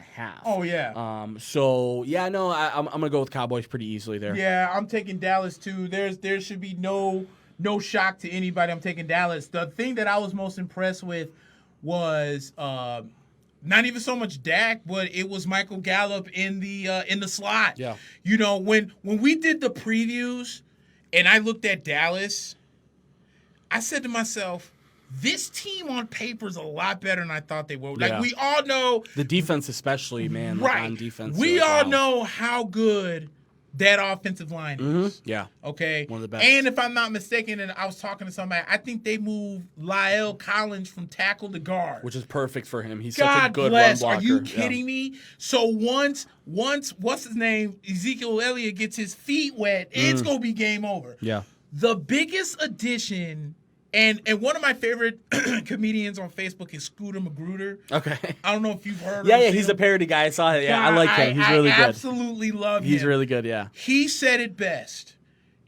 You get rid of Scott Linehan's sorry-ass offense. Yeah, I know. You bring in a fresh guy in Kellen Moore. Yeah. And I'm talking about Michael. Everyone was like, oh, Cole Beasley leaving, was bad. But then you brought in. Everybody knew Michael Gallup was going to be good. Right. Okay. They drafted him high. They thought highly of him. They drafted him real high. Yeah. So now you take him as the second receiver. You put him in the slot because you signed Randall Cobb from Green Bay, and Amari Cooper's a beast. Mm-hmm.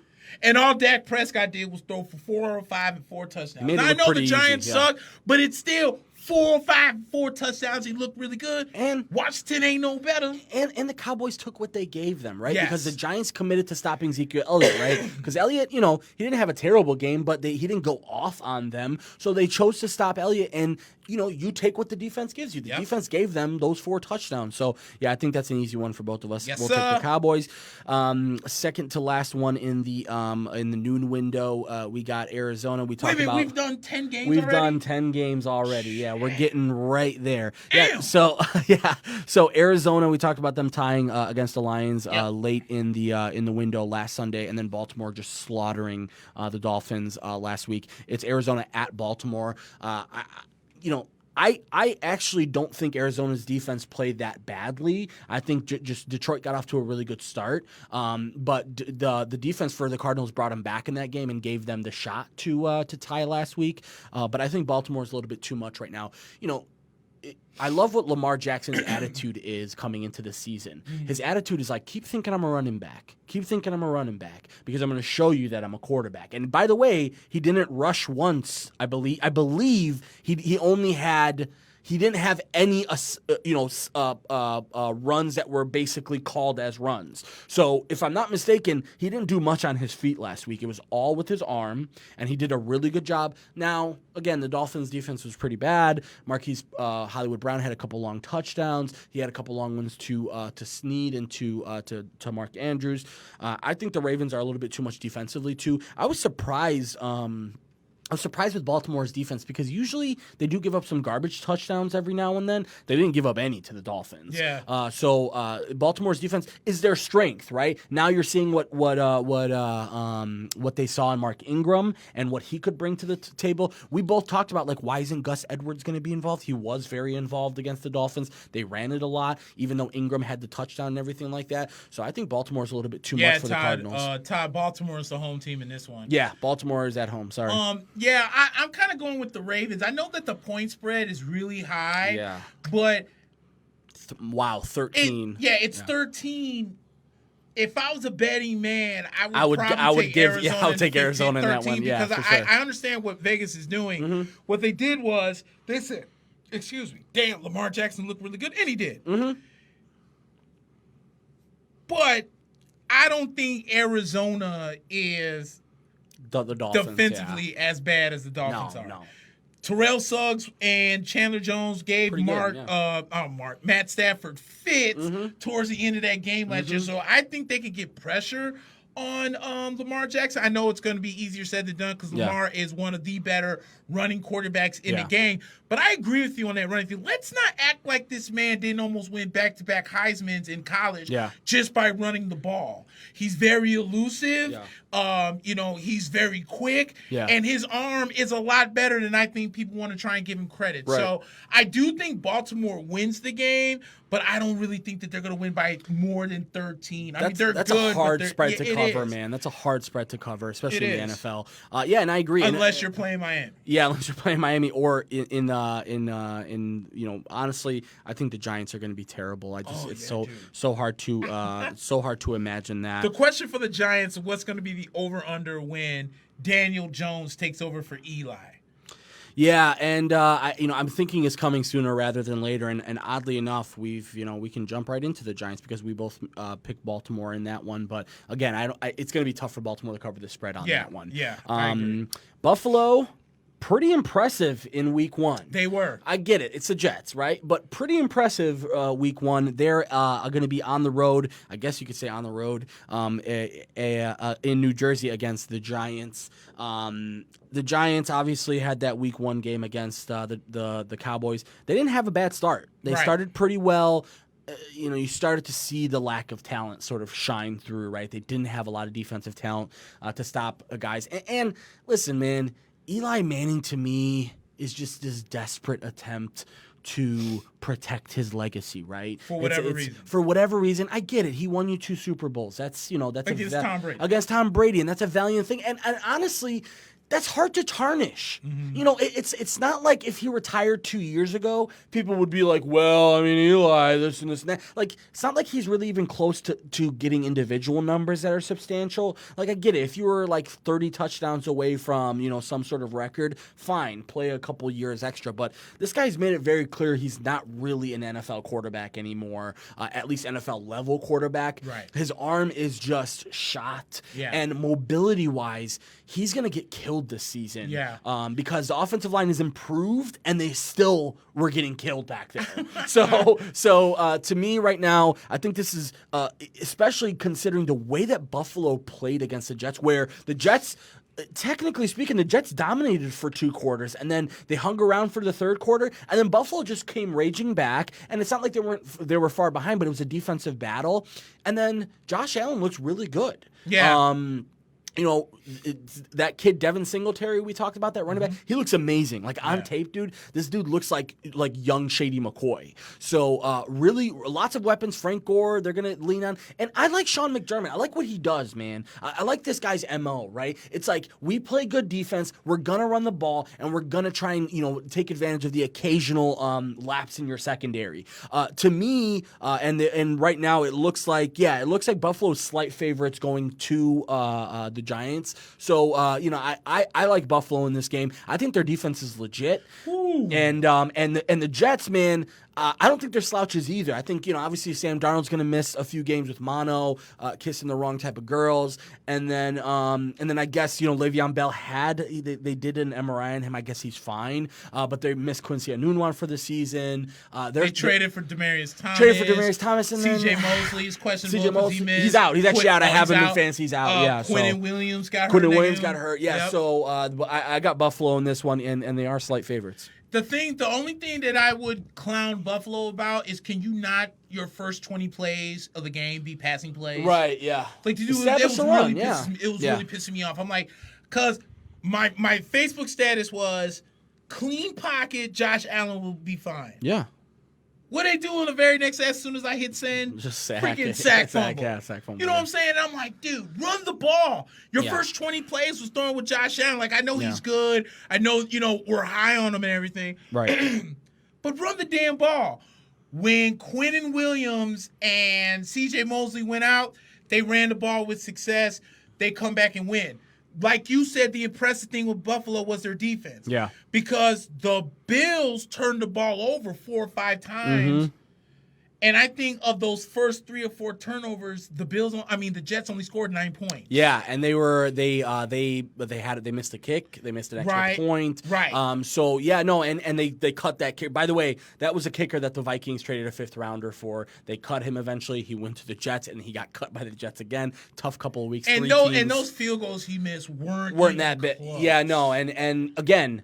Can we stop with this bullshit like hybrid? This guy can punt and kick and let's give him a 5th rounder. I'm so glad the Bears could have really embarrassed themselves with that one by trying to outbid the Vikings, because the Vikings actually tried to outbid the Bears. That's why they gave up that pick. So yeah, I think we're both. Listen, it's tough to win on the road in the NFL, but more and more you're starting to see that if the talent isn't there, it doesn't really matter where you're at. You could be on Mars, and it don't really matter. The better team is going to win. And keep your eye on my boy Ed Oliver, because EO had himself a really good game in that one. And Buffalo's defense, man, they don't have like a ton of names. It's just really solid defense. Guys that are core guys that have been there for a couple of years, understand the system. Yeah. And again, we talked about it in our preview. Buffalo was a playoff team a couple of years ago. They were. So Sean McDermott knows what he's doing over there. I think it's pretty impressive. Oh, there was one more name. Oh, John Brown. That's the guy. Yeah, he scored a touchdown. Best and friend. Cole Beasley was great for them. He was good. Yes, he was. He had like 8 targets in the first half, I think. Yep. So yeah, clearly Josh. They did it. That's another example of like, what do you do during the offseason when your team is not quite there, right? You go out and you get your guy, you get your quarterback weapons, and you go get guys on the defensive side of the ball that can go and tackle. You sit there at the 10th pick, you're like, oh, so none of y'all want to draft Big right, EO? I'll take him. I'll take him then. And to a certain extent, Cole Beasley didn't have a huge market for him, right? John Brown has been a journeyman since he left Arizona. So to me, it's not like they were like, these are the top echelon guys. They said, no, these are the guys that we think can be good for Josh Allen. They obviously, parted ways with Shady McCoy because they really felt good about the Singletary kid, and he made them look amazing because he looks really good. Like I said, and then Frank Gore closed it out at the end. I love what Sean McDermott said. He said he's our closer. He's going to be the guy that we go to secure games. So pretty impressive. Sorry, I actually misspoke last time. This is the last one of the 12 o'clock window. Jacksonville coming off of week 1, tough week 1 loss against the Chiefs. And then Houston, who's also 0-1. They lost the Monday night game to the first Monday night game to New Orleans in weird fashion. No. You can call it weird. I'm gonna call it dumbass fashion. Houston. Romeo Crennel should get kicked in his ass for what he did. When do you start blaming Bill O'Brien? Can we just talk about that? Like, it seems like this guy's untouchable. Like he's like Capone or something like that. like, dude, this guy continues. First of all, they don't have a GM, Nick. They're without a GM. They fired their GM in some weird fashion, and apparently Bill O'Brien was the one who said, fuck the first round picks. Let's go get Laramie Tunsil and Kenny Stills, and let's trade Jadeveon Clowney for peanuts. So at what point are you like, hey, Bill O'Brien? First of all, I don't think they were really. I think the Texans weren't really well coached on Monday night, and I think New Orleans on the flip side was well coached. Yep. I thought New Orleans came out ready for all of the curveballs that were thrown at them. It didn't phase them that the Texans scored late. They knew that they had enough time. They know they have Drew Brees, and quite frankly, Will Lutz is a great kicker. Who that's not an easy kick that he made. I think it was like a 58-yarder, and his career high was 57. So to me, the Texans really let that game go. And first of all, I want to talk about this with you because I don't know if you noticed it. J.J. Watt was like invisible in that game. Yeah, let's talk about that. And here's the thing. All this hype on J.J. Watt, and for the last 3 years, I just don't understand. You know what I'm saying? And it's like okay, so he miraculously wins Defensive Player of the Year back-to-back 2015 and 16. Okay, fine. But then in 2017, I think he got hurt. Yeah. And then in 2018, everyone was so hyped up about it coming back, and then he got hurt again. Yeah. And now this time, I'm just thinking like, did I miss something in them first 2 years that I don't understand? Yeah. Like in that 15, 16? Because I wasn't even impressed with him. No. So I'm with you, dude. J.J. Watt, in my opinion, is starting to hit that O word. And Nick, maybe it's like about time to look at like some of the injuries that this guy has suffered over the last couple of years and going like, man, because last year he basically said he played the whole year with some injury. Yeah. When guys do that, man, I understand what you're trying to do, right? You're trying to say, I'm the leader of this team. I'm going to play either way. It doesn't really matter. I'm hurt. I'm this. I'm that. You can give a guy props for that. But the way that he looked on Monday night was, first of all, he was not even in the plays. Like usually you see him around the pile. He started the pile, but never, stuff like that. They were running it right at him. He wasn't doing anything. They weren't even double teaming him, by the way. He wasn't able to get past single blockers. So, by the way, Houston, pretty heavy favorite at home. I think 8.5. That's because what's the name hurt? Because Foles hurt. And Minshew didn't look that bad. He didn't. Crazy enough. I know a lot of people are thinking that, Kansas City maybe is not as good defensively, but I think they're okay defensively. And Minshew, he basically took 15 or 16 passes before he had his first incompletion. So and that's a tough game for the Jaguars. We talked about it. Playing Mahomes and the Chiefs, that's a tough matchup. And not only that, but give me a break about the Jacksonville Jaguars. Yeah. Miles Jack's stupid dumbass. I know, he looked like a psycho. Out, and then all of a sudden he's crying. I know. They had to carry him off the field because he was crying like a bitch when he came off. Yeah. And then in subsequent fashion, wasn't Jalen Ramsey on the sideline boo-hooing because he got burnt by Sammy Watkins? Yeah. Dude, give me a what in the absolute sand blue hell is going? Jalen Ramsey, stop making Florida State look that bad, dude. Like, you were a monster in Florida State. Yeah. You were a monster in your first 2 or 3 years. Now you're starting to look like a straight bitch. Yeah, everything he did in the preseason with the whole Brinks truck. Yeah, Brinks dude. truck, and then like wasn't there like a malfunction with the Brinks truck? Yeah, and then he had Ha Davis there. No, but here's another thing. Here's another thing about that Jacksonville team. It's like once Foles got hurt, which happened early in the first quarter, it happened on their touchdown play actually, because Jacksonville was in the game for the first quarter and a half. Yeah. And they had a long touchdown throw that Foles actually hurt himself on. But once Foles went out, it seems like the team just really was deflated. And defensively, they're the type of defense that if they're on the field too much, they're not very good. Right. Like, you have to keep them off the field, and limit how much they're on the field. So yeah, I'm gonna go with Houston in this one. It's gonna be a tough road for Jacksonville. I think for the so rest of too. the season. And Houston will have tape on what's his name? Is Minshew. Yeah. Mm-hmm. Yeah, they'll have tape. I mean, but Minshew is. Think about it. This man won Pac-12 Player of the Year under Mike. Let's throw all the time Leach. Yeah. And Mike Leach's system is not. It's not exactly a pro system, but it's pro friendly. Like he makes sure you know how to throw the ball by the time you need. Absolutely. And Minshew, you could tell, knows how to read coverage, which is big. Like, that's a big thing with if you don't have to learn how to read the coverage and you're just going off of your hot reads, in college, it's easy to, Tim Tebow, I get it. Tim Tebow was this and that, but he never really, that's a big thing. He never had to read the defense. It was option runs, and it was short little giveaway throws. So, you got to, let's talk about Tim Tebow, because I got a lot to say about him, but yeah, go ahead. You want to do it now? You want to wait till after the game? Let's do it after the game. Because I saw it earlier this morning, and I was like, you're kidding, right? We'll wait. He has good intentions. Let's talk. We're here. Okay, I'll make sure. Let's get through the 3 o'clock window at least. Come on, Tim. He has good intentions. Come on, that's like talking about like your uncle was molesting somebody, and you're like, you got good intentions. No, nobody's molesting anybody. So let's wrap up the 3 o'clock window and talk about that. Yeah, we'll get on that. Yeah, you know what? Let's jump right into the Bears. The Bears and the Broncos. Bears obviously coming off a tough week 1 loss against the Packers. They looked terrible. And the Broncos, honestly, I didn't think they looked that bad. I didn't think so. I know it's tough losing to Oakland. I get it, but they were the road team, and it seemed like it took them a while to get in rhythm. They're another team where Flacco, I don't think, played much in the preseason either. No, he didn't. So it took them a while to really understand what they were doing, and they just really rode Phillip Lindsay for 3 quarters, and the Raiders, give them credit, they tried to stop them. But Vic Fangio is going to be it's Denver's at home, by the way. It looks like right now Chicago is a slight favorite going into Mile High. Ooh, really? Yeah, and again, I'm going off ESPN app, and again, ESPN is not the best when it comes to betting, but that is true. They're kind of like mainstream, and plus, I think a lot of these spreads were put together like 3 or 4 weeks ago too.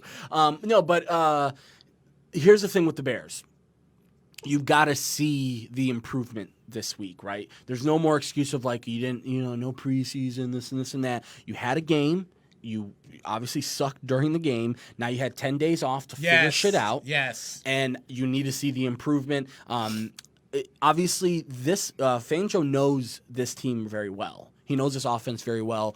I'm not so scared of Denver's offense. I think the Bears' defense is for real. I think they'll stop the running game because Denver's running game is really good, by the way. It is. Phillip Lindsay's really good, and their backup, Freeman, is really good, too. I think Denver's going to try and run the ball a lot and try and play the defensive game in this one. And I think the Bears have to come out aggressive, set the tone, score a touchdown out of the gate, and also run the effing ball. I don't even care if it's Mike Davis at this point. I know I was making a big stink about Mike Davis last week. Fine. Use Mike Davis more than David Montgomery, but run the fucking ball, please. Yeah. Todd says Denver looked back. Don't shy away from that fact. You know what? I don't think they did, though. I don't think they did. They did. You just said it. Their offense looked really bad because they weren't. They looked like they didn't have a rhythm to them, and they kept saying on the telecast too. There was no game plan. No. And Denver's offense didn't do Joe Flacco much favors. Yeah. And I will still mention I don't know how the hell you miss a 6'5" guy get his face mask pulled on that. And that's a big play because that went from a third. And, it was 4th and goal or 4th in the red zone at that time. If you call that face mask like you were supposed to, because a late flag had come in.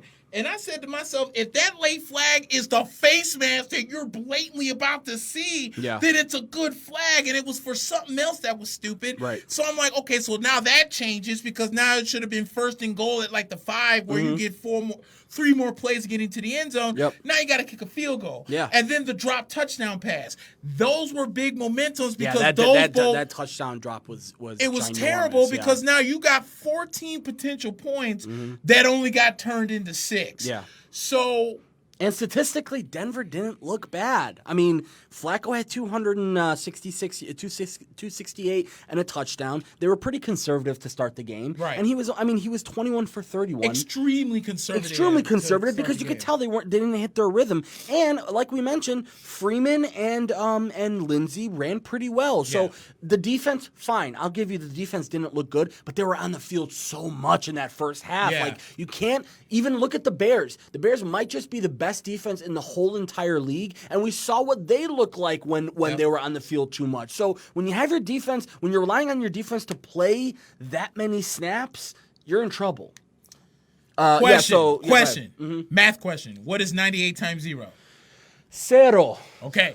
That's how many sacks Von Miller, Khalil Mack, and Bradley Chubb all have coming into this game. Combined. So, if I was ESPN doing that beat the street, my question is, who gets their first sack? Von Miller? Hopefully Mack. Or Khalil Mack? Yeah. And here's another thing. Fangio, he doesn't fuck around when it comes to Mack. He knows how good he is. He's going to double him all game. It's going to be a lot of the same thing that you saw against Packers, chipping with 2 or 3 guys at times.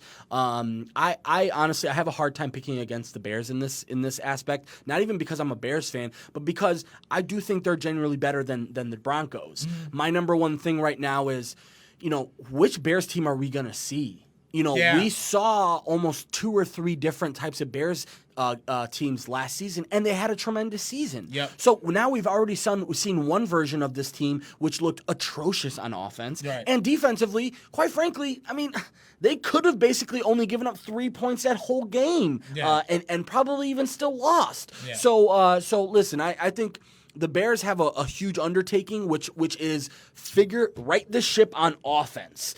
We can't rely on the defense in this game, especially on the road, especially when, again, Joe Flacco's not a Hall of Famer in my opinion, but this is a guy who's made his bread in the league by understanding defenses and really picking apart the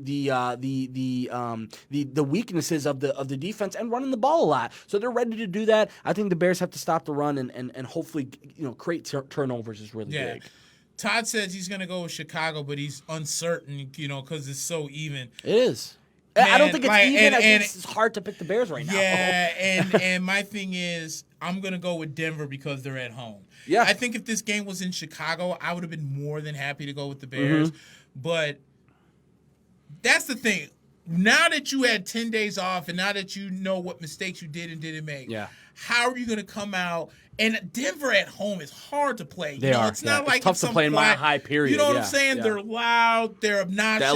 The elevation. All of that stuff does factor in when it comes to playing in Denver. So that's why I'm kind of like I'm with Todd. It's hard to pick.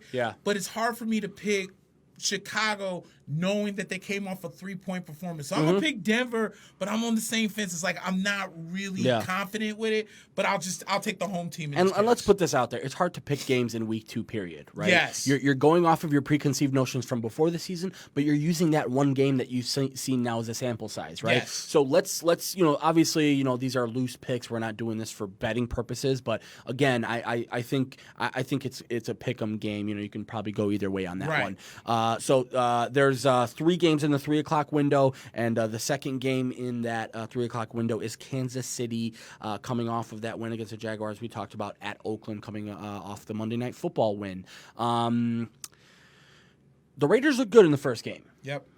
I'm not sure if I'm ready to pick them against the Chiefs yet. The Chiefs are shorthanded. They lost Tyreek Hill, and I think they lost somebody defensively too. But I'm not ready to pick the Raiders even at home. I think, if I'm not mistaken, the Chiefs are a touchdown favorite right now, even on the road. Mahomes is for real. Like, he is. That dude, man.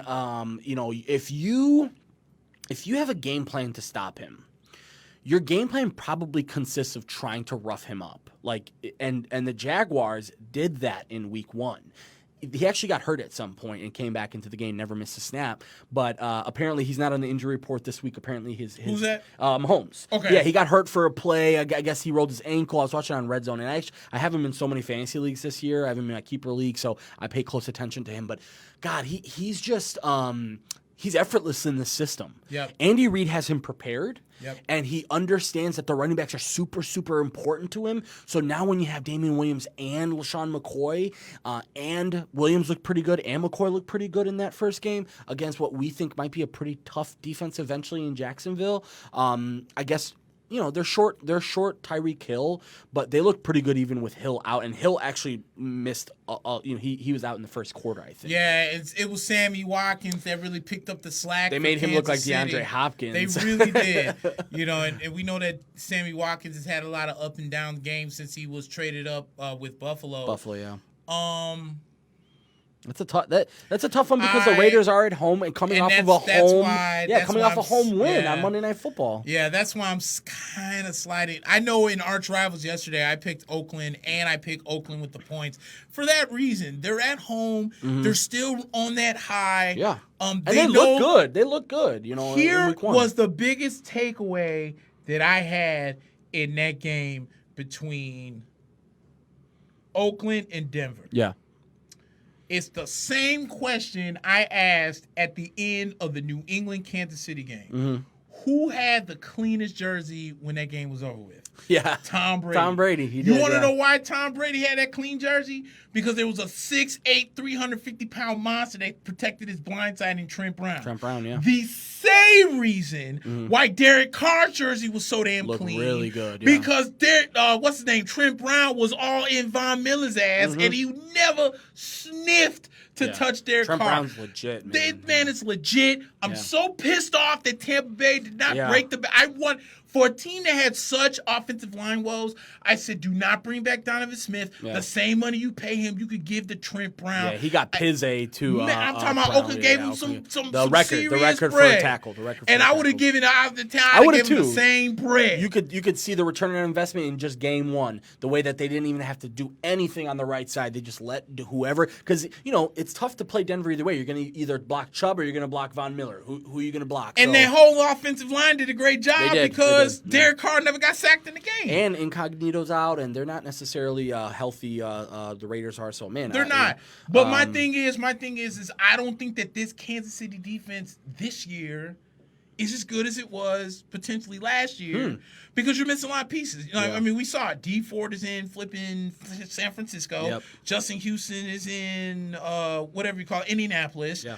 I know that they made some moves to replace those guys, but you made what's his name, Minshew, look like the Pac-12 Player of the Year that he won. Gave up 430 yards total against ridiculous. the Jaguars. So I, again, if this game was in Kansas City, this would have been no brainer. I probably would have taken Kansas City. But at the black hole where them dudes fit to be absolutely insane and everything, kind of got to go with Oakland. Oakland's going to try and run the ball a lot and run the clock. Oh, I believe that. I think they got a lot of faith. Josh Jacobs is what beast. Doug Martin is supposed to be. Yeah. Just younger, healthier, without all the nonsense that came with Doug Martin. If he can stay healthy, man, they're going to give him the ball a lot. He's going to be good. And from where he was drafted this year in fantasy drafts, I drafted him pretty high in a couple leagues, and I was so happy to see the return on investment in week 1 because immediately you saw that he was a bell cow. Right. Like Jalen Richard was in there a few plays, Washington was in there a few plays, but Jacobs played most of the game, and they used him to close the game too. Right. Yep. So pretty impressive. Nick, are you ready to see 1,000 replays of the pass interference last year between the Saints and the Rams? I don't know which one's worse, that or Antonio Brown's name. Up. Shut up already. So we will have a rematch of that early in the season here as New Orleans is actually going to flip it and go to LA against the Rams. And this is a tough pick for me, man. I wasn't really super impressed with the Rams against the Panthers last week. I wasn't either. They look like defensively they've still got some things to answer. Maybe Sue leaving was a little bit bigger of a deal than we thought. Eric Weddle went out early, or I don't know if it's serious. He had a serious cut. It looked gnarly enough for him to be out, but I don't know if he's hurt. But we talked about them like their biggest additions were Clay Matthews and Eric Weddle, and you didn't really see that last week. And as bad as Carolina played in that game, they were still in it, which is crazy. So let's see if the Rams can click. But I wasn't that impressed with the Saints either. I think they won the game in spectacular fashion and give them credit for driving down and getting that long field goal in, but their defense didn't look good at all. No. Houston, and specifically Deshaun Watson, was just all over them, and DeAndre Hopkins, they could not even come close to stopping. So right now, I guess, the Rams are going to be very slight favorites at home. That's a tough pick, Nick. Again, New Orleans won on dumbass fashion Right. from the Houston Texans. Mm-hmm. Yeah. You knew, okay, Drew Brees' arm may not be what it was, but Drew Brees' brain is still intact, and he's not an idiot. He looked okay. So Drew Brees is standing there on 3rd and whatever. Mm-hmm. I think it was 1st and some, whatever, and knows that he needs 6 yards to get Will Lutz into field goal range. Right. So in the genius between Romeo Crennel and Bill O'Brien, they said, "Hey, you guys play man over here, and you play sound over there, but y'all gonna play prevent over here." Yeah, prevent, yeah. So Drew Brees had to be sitting there and looking. He's like, "These idiots. These guys are not serious, right?" Yeah. Yo, Ted, give him a little signal. 84, 84, and threw a slant pass with what's his name wide Easy open and gave himself up, and then you touched him. Yeah, it was easy money. God, I mean, just you could have just idiots. Yeah. Pure idiots. Yeah. So do one of two things: either A, you gonna play prevent defense, or B, play up and play. Don't touch him when he touches the damn ball. Yeah. How about that? Right. Because even though he gave himself up, that's usually only for the quarterback. Right. That's not necessarily. He would have to literally catch the attention of the referee and go down. Yeah. So once you touch him, the play's dead, and now they can call the timeout. So it was close. It was like 2 seconds too. So I think New Orleans was fortunate, especially like you said, with as bad as their defense. Houston took the lead with 2 plays to take a touchdown. Yeah. That's inexcusable. Yeah. So I think they're fortunate that they're 1-0. Yeah. With that being said, both of these teams are. Yeah. The Rams, the best player in the world to a lot of people's Aaron Donald. That man maybe had 2 tackles and they didn't come into the 4th. He didn't look that great. No. He didn't look that great at all. Yeah, it goes back to the Sue thing. Exactly. Yeah. Because Ndamukong Suh, it's either pick your poison. Yep. Either we're going to take on Sue or we're going to take on Vea. You've seen the investments in Tampa because the run defense is so much better. Yeah. My buddy Ricky from Arch Rivals is always, mentioning how he doesn't trust the Rams defense because the Rams gave up, they were what? They have the 5th most rushing touchdowns last year, and that's with both these guys on the line. Yeah. So that's why I keep saying, look, I'm not saying Aaron Donald is no beast. Right. But we're calling him the best player in football. I'm not ready to go that far quite yet. If the Rams don't tighten up these screws, it's going to be in for a long game. Yeah. But offensively, first we were concerned about Ty Gurley. In the second half, he snapped off. Yeah. Cooper Kupp and Jared Goff haven't missed a thing. That wide receiving core with Woods and Brandon Cooks with Jared Goff is amazing. And they're well coached. They're well coached on offense. Exactly. Yeah. So I'm going to take the Rams for a couple reasons. A, because they're at home, and B, because then that ties us with New Orleans in the NFC South. We'll take it for both. Yeah, no, I got the Rams too. It's hard to pick a team like New Orleans on the road in a shortened week. The week after they barely escaped a team that we don't really think. And is that great. There's gonna be too much emotions in that game, especially on the Saints side. Oh yeah. If you're Sean McVay and Jared Goff and the Rams, and you start sensing that, please take advantage of it. Yeah, and here's the thing about the Rams. People were talking about like a snap count for Gurley. It didn't look like he was on a snap count. They just didn't. They used him as a closer. Yeah, I like that. Did. I like that. They did. Didn't, it was a lot of Malcolm Brown. It was a lot of that kid Henderson and a lot of passing. I mean, they passed the ball as it is a lot. Right. But they didn't really lean on him until the second half, and it worked out for them. So, I think we'll both take the Rams. Sunday night in Atlanta, Nick, the Philadelphia Eagles are going to be going to Atlanta to face the 0-1 Falcons, who lost to the aforementioned Minnesota Vikings. And we talked about Philadelphia coming back against Washington last weekend. Washington is garbage. And I think, listen, Atlanta at home is they're very good at home. First of all, they score a lot of points at home, but their defense isn't. I guess that's the dome thing. But yeah, Philadelphia right now slight favorites on the road. I will go ahead and, you know what, I'll make this easy for us. I don't think Atlanta's going to be that good this year. I think Philadelphia is, you know, in trouble right now if their defense can't pick it up. But I think they'll have enough. And I like what Wentz has done. You know, I think Wentz has got to stay healthy, but he looked good in week 1. And a lot of that, you know, a lot of the struggles that Philadelphia had in the first week was their defense not being able to stop anybody. Man alive. So, you know, listen, Atlanta's to me, it's tough to watch a lot of that game against Minnesota last week and pick the Falcons. I just think the Eagles are more battle-tested. They have less changes going on right now. And I think even though we both said it in the previews, Atlanta scores a lot of points early in the season, they didn't score a lot of points last week in a dome. So, yeah, I'm going to take Philadelphia. And you know who's the offensive coordinator now for Atlanta? Dirk Cutter. Dirk Cutter? Okay. Man. I thought it was still Steve Sarkisian or whatever. Hell no. They been got rid of his goof ass. His goofy drunk ass. Yeah. God, what are you doing? What are you doing? Florida I'm sorry. State. Yeah, What's the score? It's 24-23. Florida State.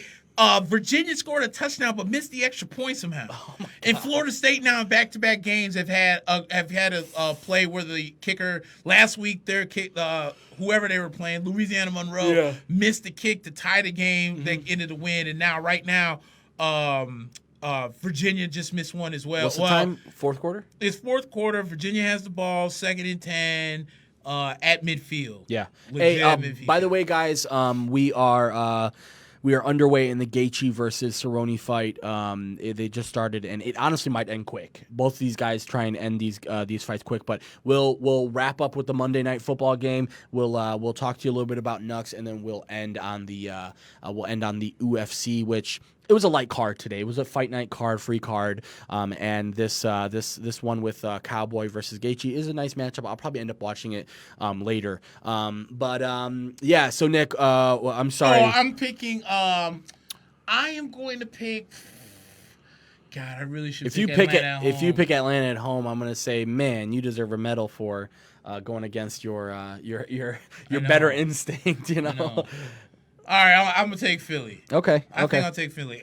Remind me to change. Because I think in my picks, I picked whatever they're called. Keep us honest. If you watch the Arch Rivals podcast, please keep us honest on Nick's picks. Yeah, dude. Did I pick Atlanta? I'm not gonna front to you, and I'm gonna say this on camera. It's gonna be a tight game. Let me tell you why I'm confused with what I said. Yeah. And I can admit to this right now. Yes, sir. Yesterday was a long ass day. Oh my God. Okay. Yeah. So by the time that I had went to go do the Arch Rival show, I was fine. Like everything was fine. We're picking teams and everything. Blah blah blah. This and that. And bro, my body shut all the way down. Yeah. I was so tired. Yeah, that happens. I was so tired in the show yesterday that when I did the Browns Jets pick, I was rambling on about the Bills beating the Jets, and I said that the Bills were going to beat the Jets. And they were making fun of me so bad. They were like, dude, what are you talking about? I was like, sorry, guys. Oh, my man God. Nick had a long day. Yeah, dude. I'm like, oh, my God, I meant the Browns. So I'm going to admit to it now because, because it was yesterday. Yeah. But I'm telling you what, dude, with everything that's happened to me this week, it was a long day. And work was hell. Yeah. And I'm just like, oh my God. I should have had an energy drink. That's what I should have done. I'm not gonna hold you accountable. Yeah, for that one, my man. So there's a great chance that on the Arch Rival show I picked Atlanta. Oh, Gaethje just yeah, it's over. It's over. Stop the fight. Oh my God. What a terrible. And Gaethje's mad at the ref right now. So Gaethje just knocked. For those who aren't watching, sorry, I have my screen on pretty low because my phone's about to die. Gaethje just hit Cerrone with a absolute slobber knocker of a right. And Cerrone ain't trying to hit it right now. Yeah, Cerrone went down, and the ref did a terrible job. I mean, he didn't stop the fight. We'll talk about that after our last game of the set for Sunday. I'm pretty excited for this game because we're gonna see if Cleveland's for real. It's listen, that game last week was terrible. Tennessee didn't really play that well. We talked so much about Cleveland's defense being good, and they didn't look good. No. And then we talked a lot about Baker Mayfield and how this guy is ready to take a next step. And a lot of people, dude, had Baker Mayfield in the MVP conversation.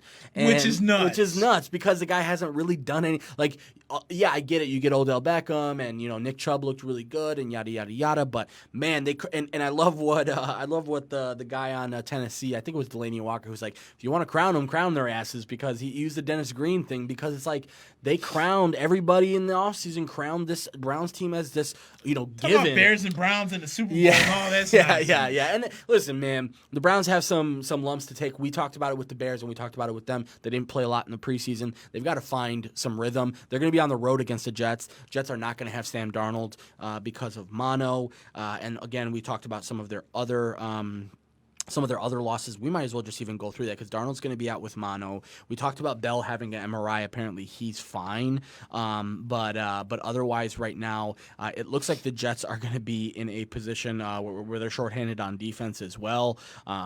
So right now they've got the Cleveland as favorites going in. So still banking on the fact that Cleveland will show up this week. It'll be interesting because this Jets team didn't look terrible against Buffalo. They just couldn't close the game out, right? Exactly. So it's not like they were terrible, but it's hard to pick with Trevor Siemian being your starting quarterback. So I'm going to have to take Cleveland. Yeah, I'm taking Cleveland But it's a show-me game for Cleveland, right? It's like, show us that you can be good on the road against a lower opponent when the games you're supposed to play, right, or supposed to win. You only play who's on your schedule. Right. You can't help that this team sucks, right? Same thing with the Cowboys. Can't help that the Giants suck. They're on your schedule for week 1. You play them. So, you got the Browns in this one, my man. Is that not holding? Is that a touchdown? Oh my God! Touchdown, Virginia, and they just they just scored a 2. Oh, that was a 2. Yeah, they scored a touchdown. Now they scored a 2, and I mean, this dude is getting blatantly held, and we're not calling. So they're up by Willie 7. Taggart's got to do something. They're down by 7. He's got to do something about this defense. And how much time is left? It's 2:34 in the fourth. That's what drives me nuts, dude. It's like, come on, man. Like, what's more important, the loyalty to your coach or freaking winning games and programs? Yeah. As much as I like loyalty, I want to win games. If you're not cutting it, you got to go. Those are tough way to start the season for Willie Taggart, like especially that first game, and then last week not beating up on a team you're supposed to beat up on. Yeah, dude, and I mean, Virginia's not all that great either. I mean, let's be honest. I mean, they're barely cracking the top 25, but you gave up 31 points to a team that's not that good offensively. Yeah, let's go. A tough one. Nick, I'll let you talk. Yeah, so you're gonna take Cleveland. Okay, sorry. I'll let you talk, or I'll let you watch the the game a little bit, and I'll go ahead and talk. But because I'm probably gonna be the only one to talk about the UFC. There was really only one fight, and I'm not sure if you didn't really get to watch it, and I did. So I'll talk a little bit about it. But yeah, guys, you guys know what it is. Every single time we talk about UFC, you know how this goes. You know the drill. Every single UFC and MMA segment that we do is sponsored by our friends over at Nux 3-in-1 Refresher Spray. Big shout out to Nux and Nux Nick. Sorry, I'm watching some of these replays just so I can talk about it. Guys, when you're running around on a hot day and feeling sweaty and sticky but don't have time to take a shower, don't have a change of clothes or any options, what do? Chances are, if you are a dude in the last century, you go, spray Axe body spray. You have like this weird talcum powder that probably gives you cancer later. And, really they're all halfway solutions. Nothing is really that great. If you guys have ever played sports or, really did any activity, recreational or working out, and anything that makes you sweat, you know the feeling. It's gross. It's chafing. It's itching. It's stinking. Dudes, we know what it's like down there. It's tough to keep a tight situation down there. So again, using the body sprays and the baby powders and all that is really not really a real solution. But there is a solution now, guys. It's Nux 3-in-1 Refresher Spray. It is made to replace all of the other aforementioned halfway solutions on the market. Nux, guys, is a moisture-absorbing spray that is designed specifically for dudes, especially what dudes have, and that's the undercarriage. while Nick is doing his analyzing his team here. Just terrible right now. Hoping for a late fourth quarter comeback. Guys, armpits, clothing, sports pad, athletic equipment, boxing, MMA gloves, helmets, anything that gets nasty and sweaty during activity, guys. Nux 3-in-1 Refresher Spray has you covered. It's no aluminum ingredients, is tested to be safe and effective all over the body, and it comes scented and unscented. So if you guys want to find out more, let's visit mynux.com. Also, guys, check out the Nux page on Facebook. Like it. Oh, my God. Do us a favor and like it and, be a part of the Nux community. Again, it's mynux.com, myKnucks.com. And again, guys, check out their Facebook page. Special shout out to Nux 3-in-1 Refresher Spray and Nux Nick. Thank you guys for being a sponsor. We really appreciate it. Again, guys, mentioning just how you guys can help us out, reviewing us on iTunes, helping us get a little bit further on the iTunes charts.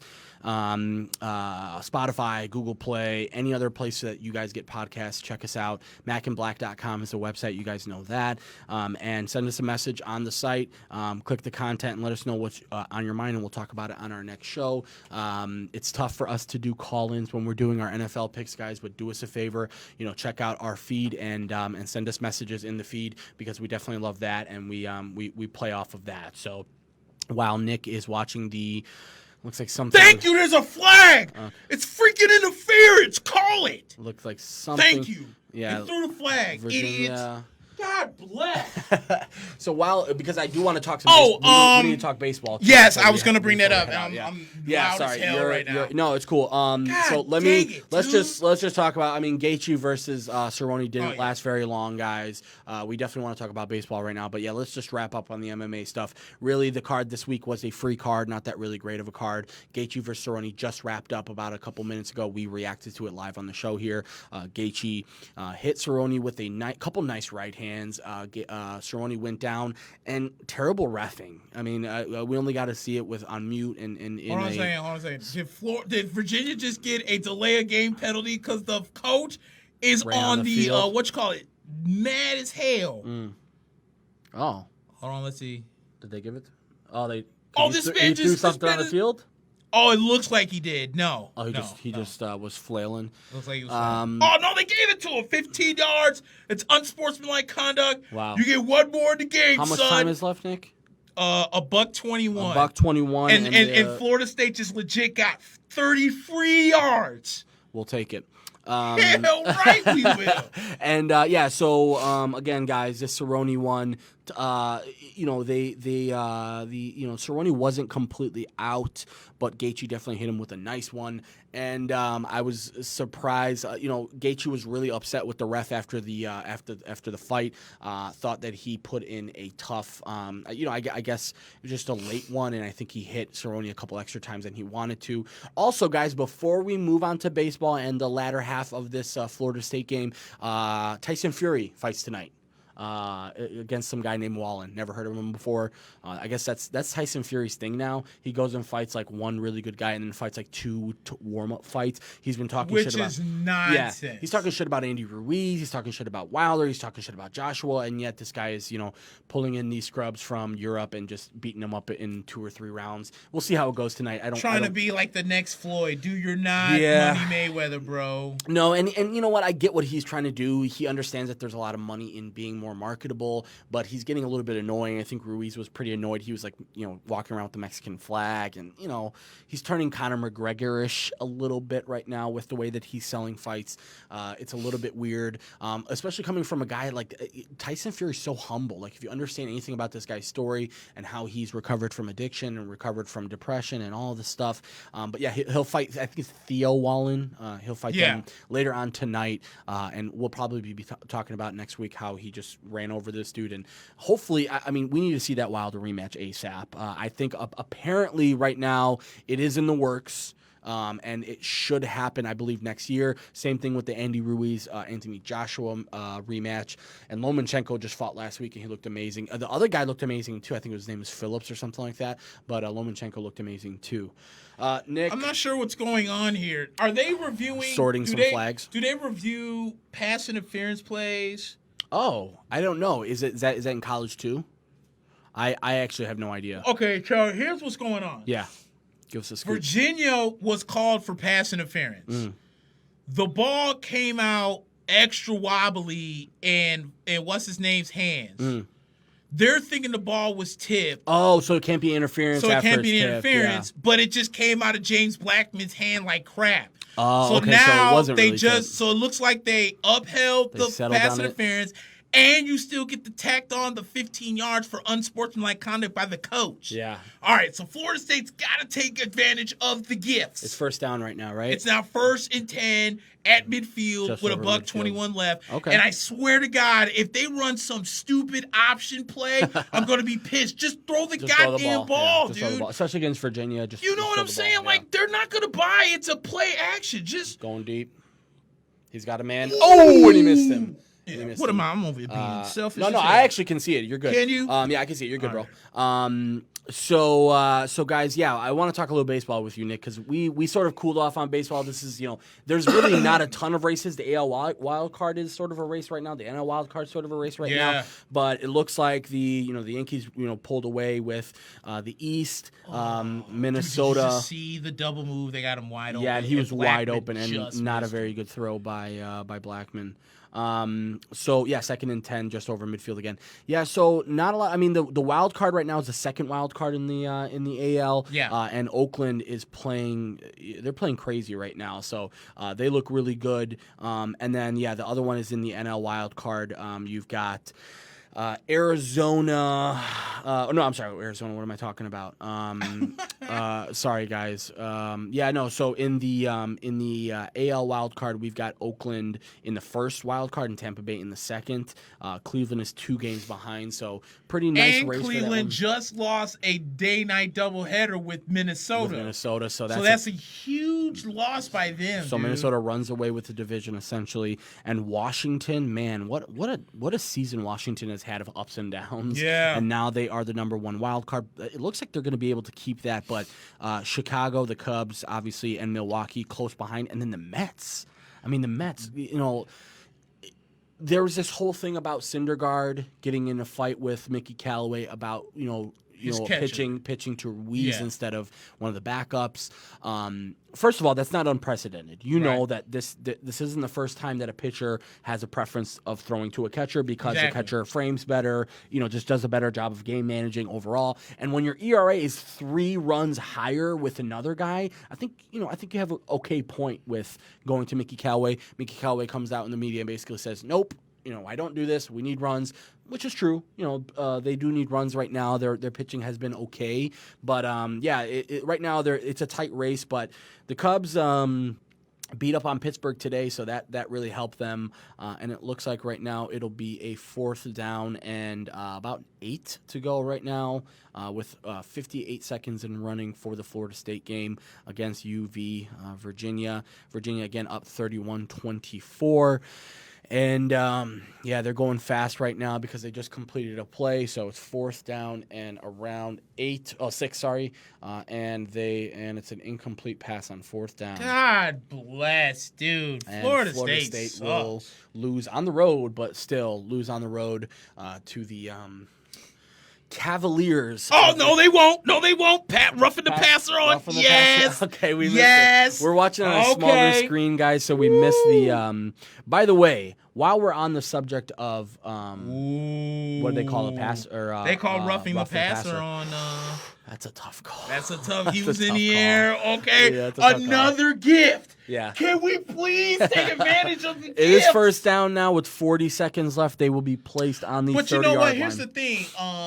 Especially with the Mets, because now the Mets all of a sudden have kind of creeped into things. They got hot after the screenplay. They got hot after the a couple yards. And you stay in bounds. Yeah, dude. what a dumb. Oh my God. And they're not going to burn their timeout, so they did They burn just their did. timeout. They just wow. Did. Okay. Well, the clock stops briefly after a 1st down, so you still have that, but no timeouts left for Florida State, or 1 left. Oh, 1 left. Looks like 1 left. Hold on, let me see what's going on. What happened? Yeah, what is going on what's here? going on?